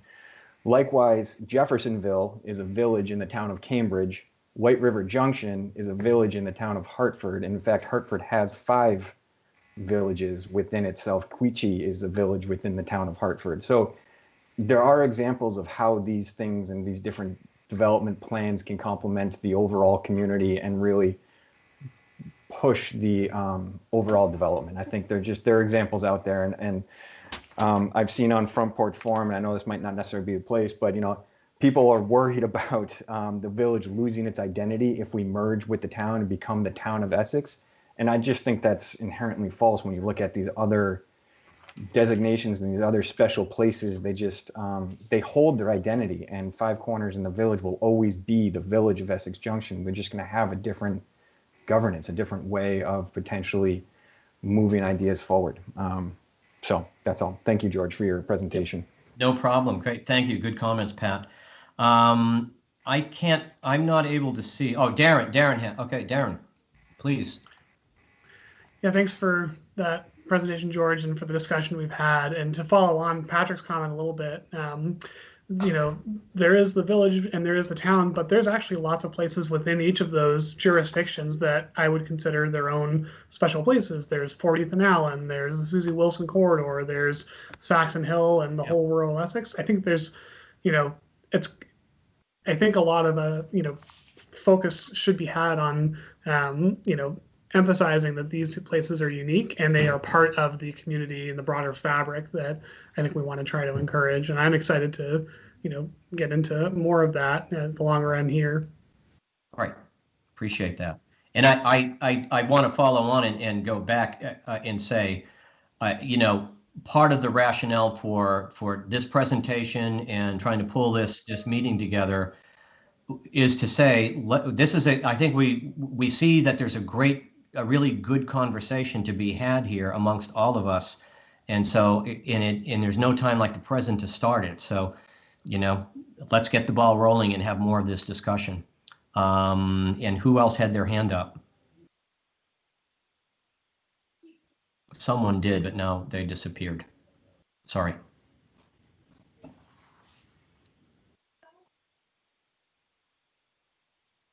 Anyone else have a question or comment?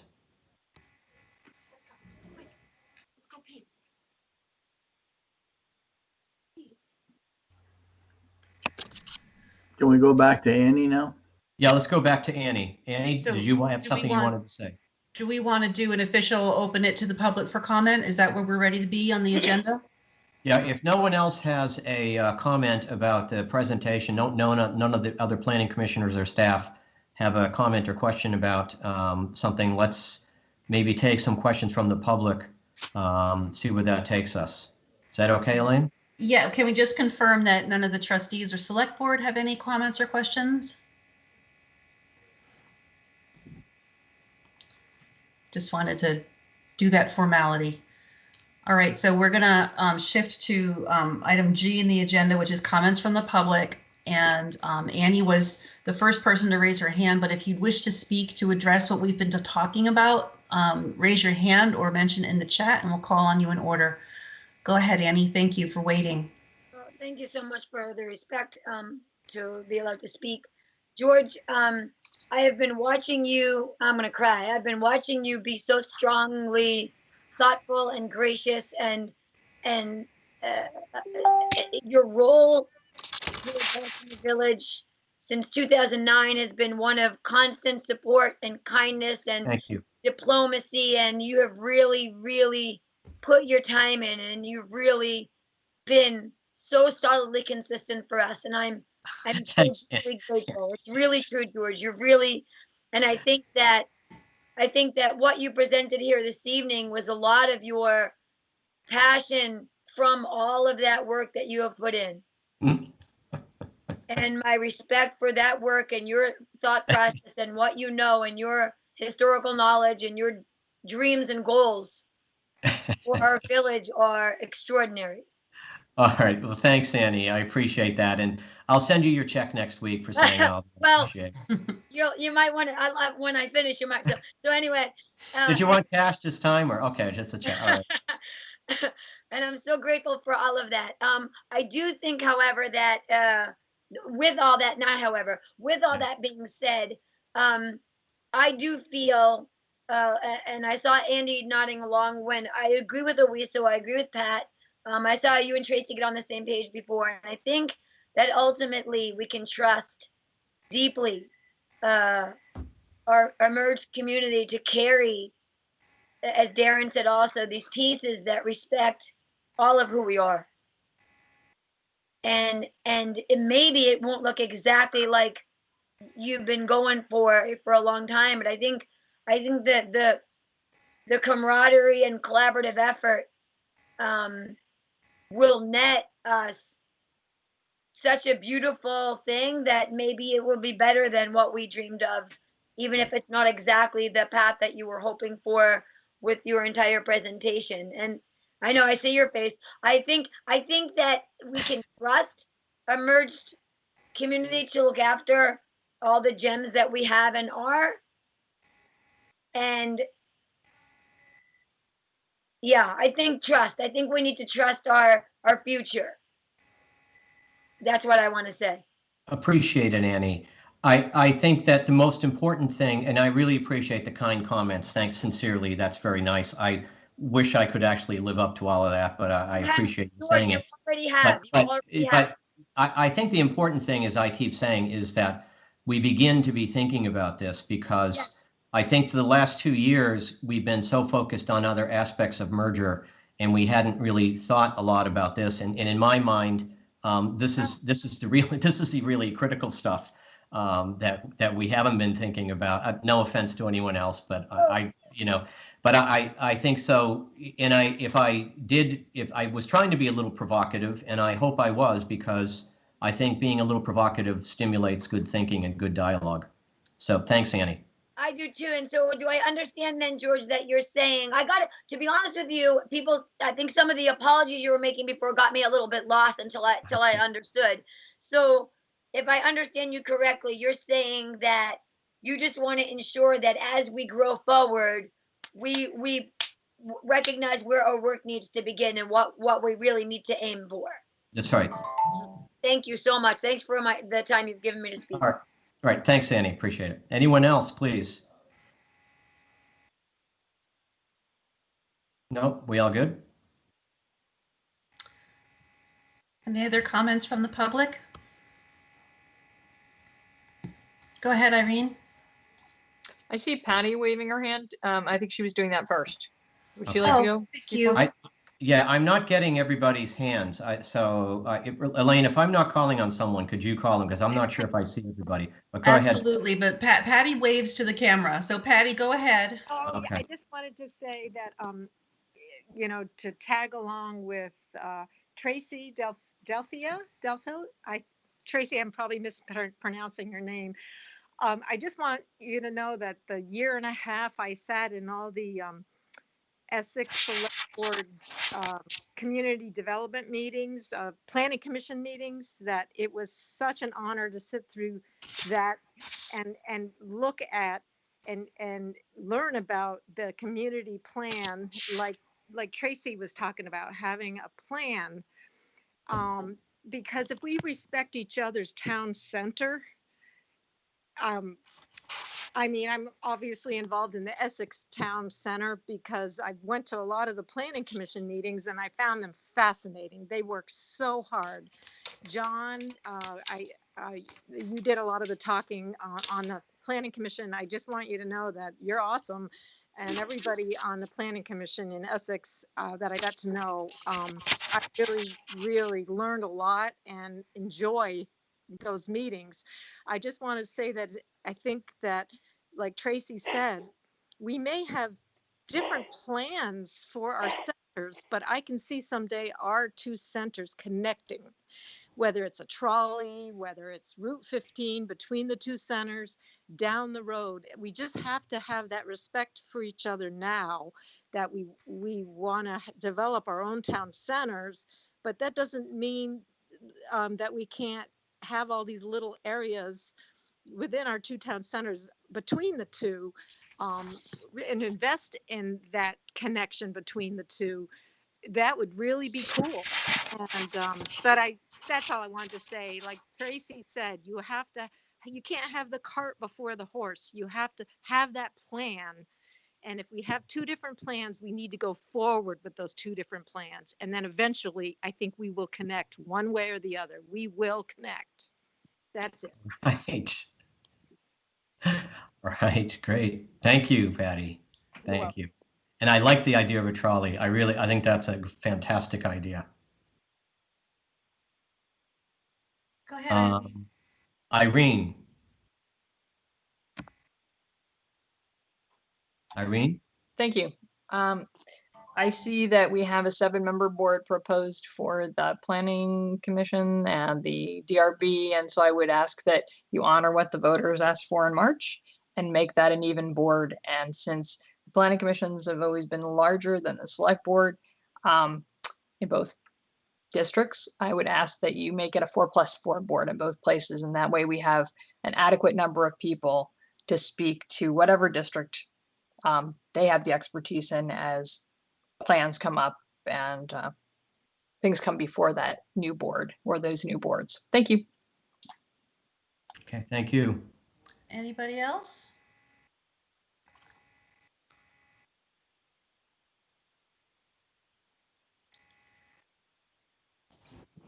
Okay. Oh. So great. Thank you for the comments, folks. Our next item on the agenda is discussion of possible changes to draft charter. Based on our conversation here, I'm wondering, Evan and Greg, I wonder if, because my head's kind of spinning a little bit with all of the excellent input we've gotten. Did anything catch your ear that we need to make some edits to the charter? One or two things caught my ear, and I want to know what Evan and Greg caught. The only thing that really caught my attention was what Pat brought up, and we can ask Dan Richardson if we need to put in any sort of condition or clause about having alternates for the Planning Commission or DRB. Okay. Yep, and I would echo that, other than maybe having that as a policy, if that will cover it. We'll talk to Dan about that. I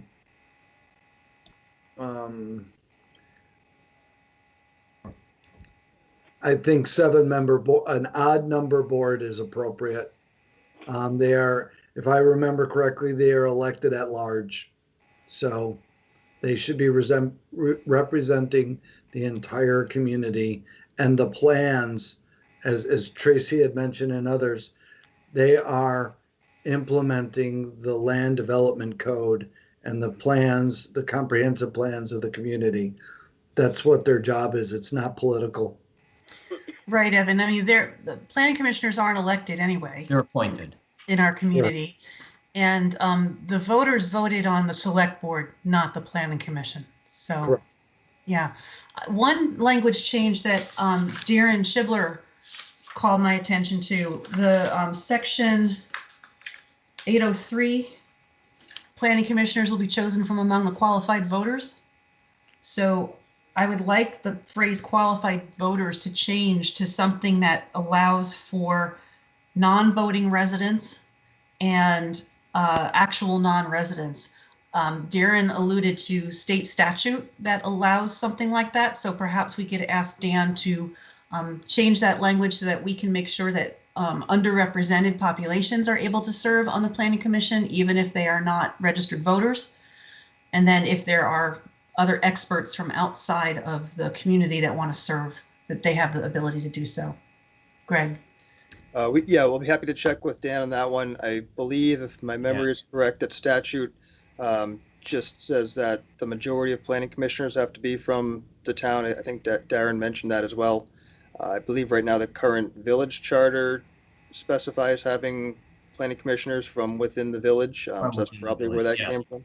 Yeah, the village charter doesn't specify registered voters, but it specifies that they have to be within the village. They have to live within the village. I think we need to take out the phrase qualified voters. Yeah, we'll talk with Dan about better language. Yeah, I want to jump into the here. I think if something, I'm anticipating that if something like that went down to the, and by all means, you should take it out of the town version. It's obviously too late to change it in the village's version, but I would imagine if something is kind of contrary to state statute, that the government ops committee would comb it out of there if the mergers or if the charters were approved. I think they would say your policy on appointing planning commissioners doesn't align with state statute, so that this needs to be changed. I think that's the kind of thing that we anticipate would change in committee. I think I saw Raj. Raj? Yeah, no, I just want to say that echo Elaine and thank Darren for bringing that up and catching that. It's always nice to have more eyes. That's a great catch, and we would do very well to have a more accepting and open process than simply voters. So thanks for that.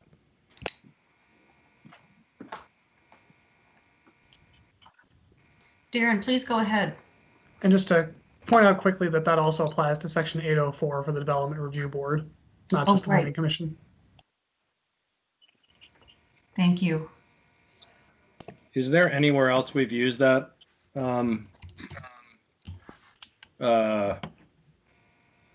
Brownell Library Trustees, I'm seeing. Well, so the only other place we talk about voters is elections. So the Brownell Trustees and the Select Board members, they do have to be elected by qualified voters. Okay, so, I'm just doing a quick search. That's all. Yeah. Sorry. We should probably do a quick scan.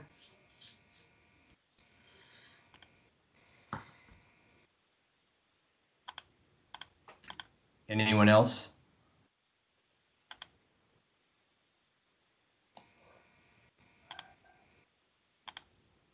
Okay.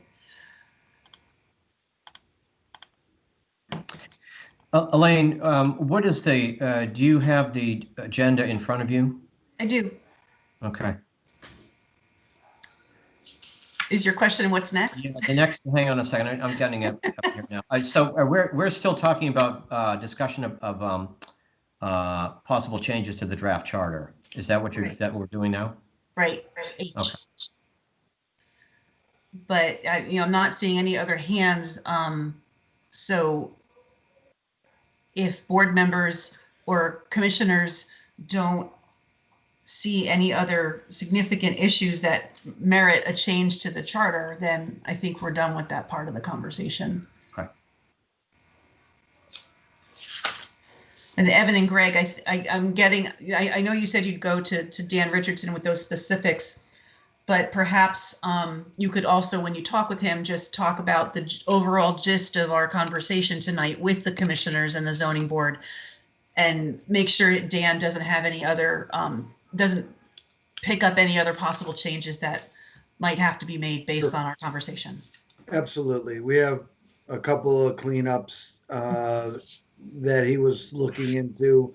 This will be pretty much a quick conversation. Okay. All right. So George, I think we can move on to next steps unless you. No, I think we should move on to next steps, and I think one of the things I'd like to just throw out there is I have a feeling that this should not have been a one-time event. I think I'd like to get everyone's feeling about maybe doing this again and having one or two other presentations as a centerpiece so that for us to bounce ideas off. So I'd like to throw that out there, but also go around the horn and get everyone else's suggestions for other ways of doing this. So I'll throw it out. I'll throw out that to start it off. I'd suggest that we try to do something like this again.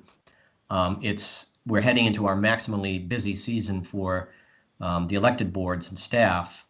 So it might be difficult to find a slot, but in the not too distant future, it might be a smart idea for us to do this again. Probably maybe before the town merger vote on annual meeting in March. What do you think? What are your thoughts, Elaine?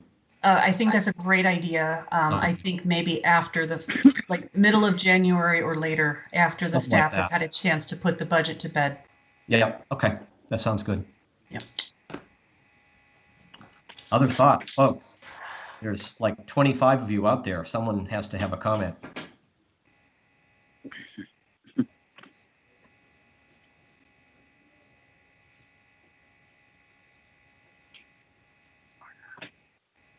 Tracy, yes, please.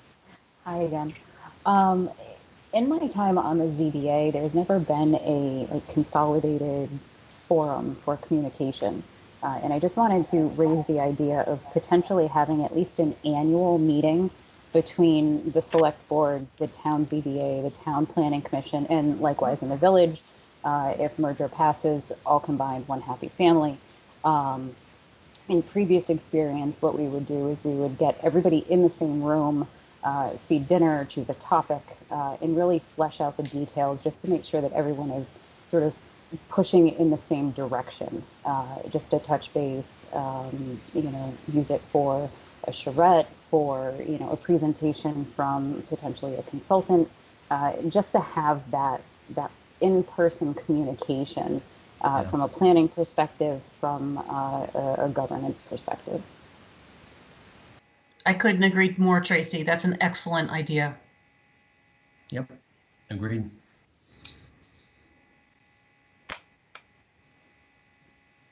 I'm not sure. Anyone else, please? Any other thoughts? Follow up after tonight. Andy.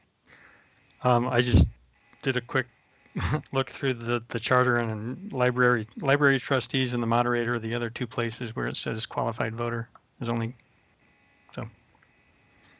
Thanks. I think that's a great thing to pull out where we can. Yeah.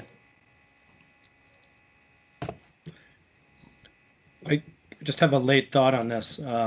This is sort of Tracy's comment just made me think of this, but included in her list, I put the Housing Commission.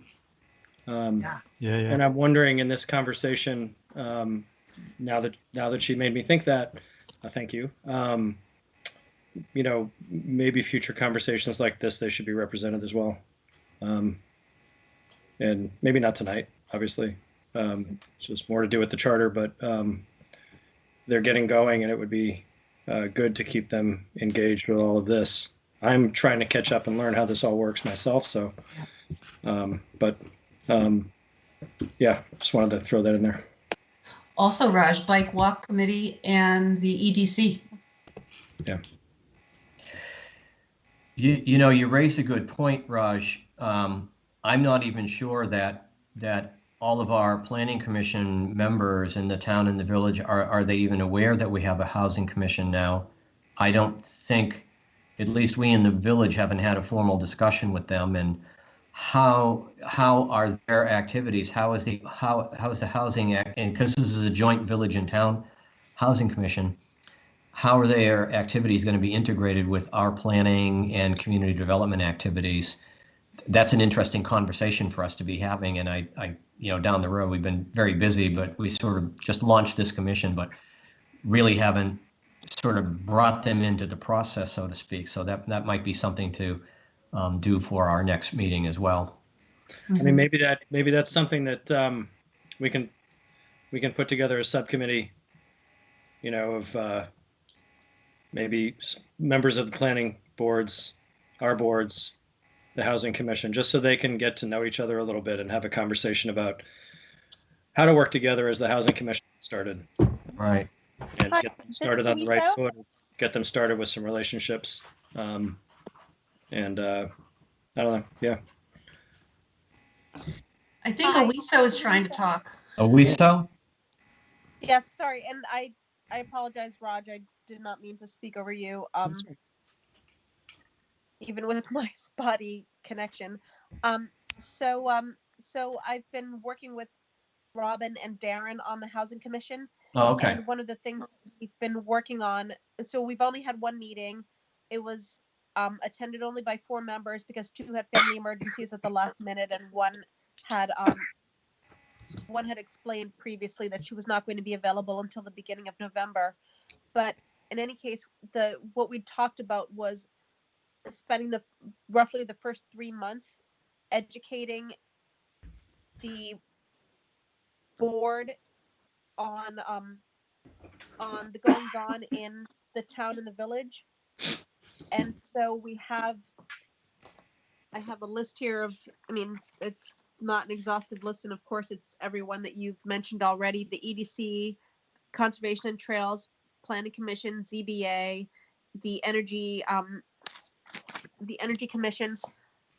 Literally, like, all of these issues touch housing, and to the extent that this board should be grounded in Essex and Essex's issues and processes, we believe that we need to come up with a program of guest speakers and lecturers to them at their group, as well as we're having them give individual presentations on a weekly basis, essentially now 1 per week, so that they understand what strengths they bring to the board, because that's not always clear to everyone. And so I think we're going to take the first 3 months of this process as an educational process for them, as well as sort of start to get their feedback and understand where they're coming from. So I just thought that I'd share that with you. Thank you. Thank you, Wissam.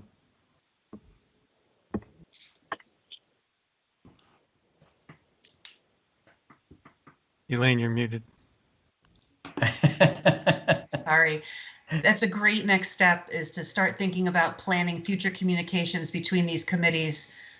An annual event of some kind is a fabulous idea, but also maybe the chairs of each committee being together on a quarterly basis, just building more communication, making sure that everyone knows what everyone's doing. That's an outstanding idea, no matter what the results of our votes are. So thank you, Oiso, for getting that ball rolling.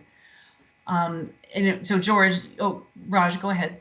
No, and on that note, if these are, for the time being, sadly, are going to be team or Zoom meetings, maybe there's a place that those can be, like, we all want more of those, right? Everybody? More Zoom meetings. Yeah. Raise your hand. Sign me up. Are you serious? That said, in the interest of learning more about what everybody else does and how this process works, maybe there's a way that, you know, some of those emails could go out and just kind of, maybe it's a cordial invitation to some of the, I'll just say me. I can't speak for the rest of the trustees, but I would love to be in on some of those as a fly on the wall on some of those housing commission orientations. And I'm going to try to start attending some planning commission meetings as they start to happen virtually. But it's real easy if they're virtual. Right. So yes, maybe we could get some notice on proactive notice. I know I can go look them up, I suppose, but sorry to interrupt you, Elaine.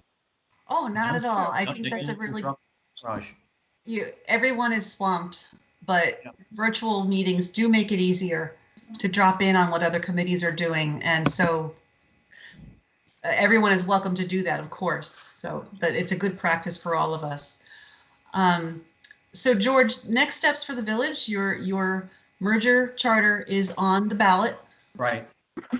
Right. The merger charter is on the ballot. We have another public hearing next week, Greg, Evan, right? Next Tuesday, I'm thinking. Yes. Correct. And, you know, invite every one of you to attend if you want to. We're just taking questions. We had quite a few people attend online at our last meeting, but no one asked any questions. I guess either they were shy, or they knew everything they needed to know, or they've made their minds up already. So, but yeah, a public hearing next week, and then the decision we will know. And then just for everybody's sake, going forward, the plan is for, and I don't want to steal your thunder, Elaine and Andy, But the idea is for the town to put a roughly equivalent merger charter before the voters, I think at annual meeting. Elaine, if I'm not mistaken, you sticking to that? We'd like to. It's not definite. We haven't It's not voted definite. on.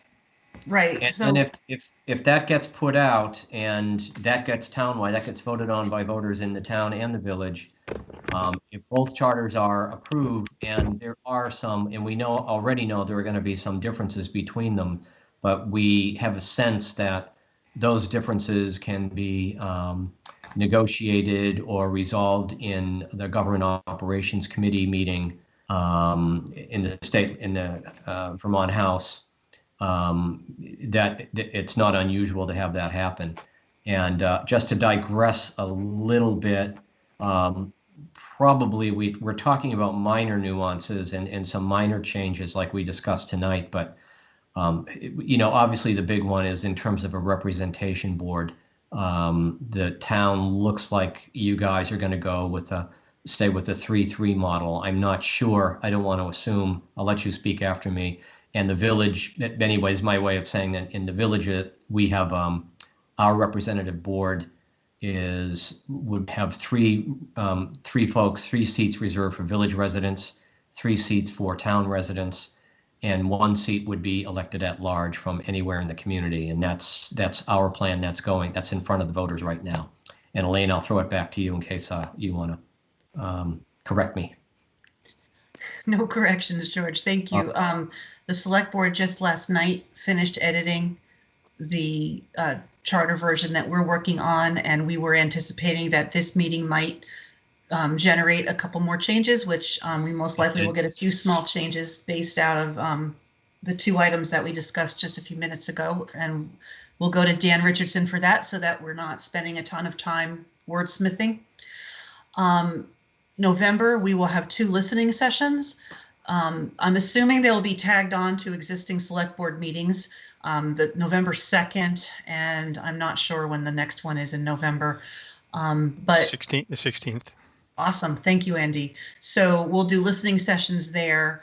And my hope is that our first meeting in December, which is December 7th, we will come together one more time to look at the final version of the charter and then have a vote to put it on the March ballot. So that's what the plan is.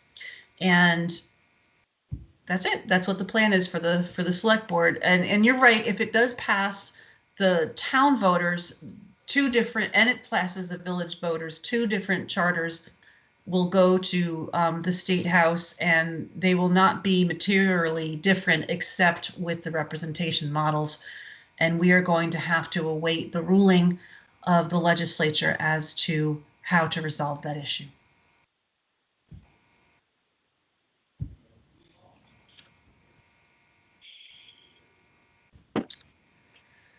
So I think that's everything we have for this.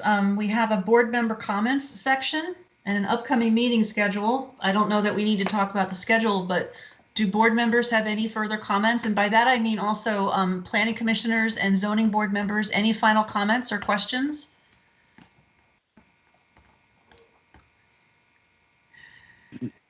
Our meetings are kind of long, but sometimes yours are too. Nick. Hi, everyone. There I am. Okay. Just for interest of fairness, perhaps next time during one of these meetings, we might have somebody from the select board or one of the various boards that might be interested in presenting something similar to what George presented tonight from the town perspective. Absolutely. Something that the town has been working on diligently in our development and preservation of our wilderness areas, whatever that may be. So that would be of interest to me. Yep. That's a great suggestion. Wholeheartedly endorse that, Nick. Thank you. That's a very good idea. Thank you, Nick. I would love to have that happen. So, Evan, and Oiso, perhaps if you could put your thinking caps on and have a presentation about town center development and Saxon Hill area development and what we've got going on in the town, I think it would be very enlightening for everyone. Oh, I have a sense that Owiso really wants to talk about ETC next. I can't wait. Elaine, Mike has his hand up. Oh, wait. Let Owiso, sorry. Oh, I said, yes, I just unmuted myself for this. I'm so excited. We should be delivering the Essex Town Center plan to you very shortly. It should be going before the Planning Commission. So it should be publicly available by either October 30th or November 2nd. And it's going to the Planning Commission on November 12th. And hopefully there will be plenty of time for public input. And then everyone will get one last chance for public input, and the final presentation will be given to the select board, hopefully at your meeting in December. So it's a little later than we'd hoped. We were shooting for November 16th, but under the circumstances, I think that since there's been so much time that's passed, since a lot of people may have seen it for the first time, there may be additional changes that everyone wants to make. I know it took a couple of extra days to get input from all of the town departments because we wanted to make sure that all of their information was current. But we're really excited to get this to you, like really excited. Owiso, I can't wait to see it. And Nick, thank you so much for that suggestion. Mike Blake has his hand Mike up. had his hand up, Elaine. I would just like to say thank you to George and Elaine and to staff for putting this all together. I thought it was a really good meeting. I enjoyed all of the perspectives that everybody weighed in with. I just thought it was very well done, and just wanted to say thank you. Thanks, Very Mike. welcome. Thank you, Mike. Okay, well, if there aren't any further questions or comments, I think we can all wrap it up and adjourn our meeting. But I want to thank all of you for taking the time out of your evening to spend with us. And I really appreciate your feedback, your thoughtfulness, your thoughts and your concerns and excitement about going forward. We're on a really great path. And one of the reasons for that is because of all of you. Our planning is outstanding in Essex. It's something to be really proud of, and it's because of all of you. So thank you for being here, and have a lovely evening. Select Board, would you like to move and second a motion to adjourn? I'll make the motion. We adjourn the Essex Select Board.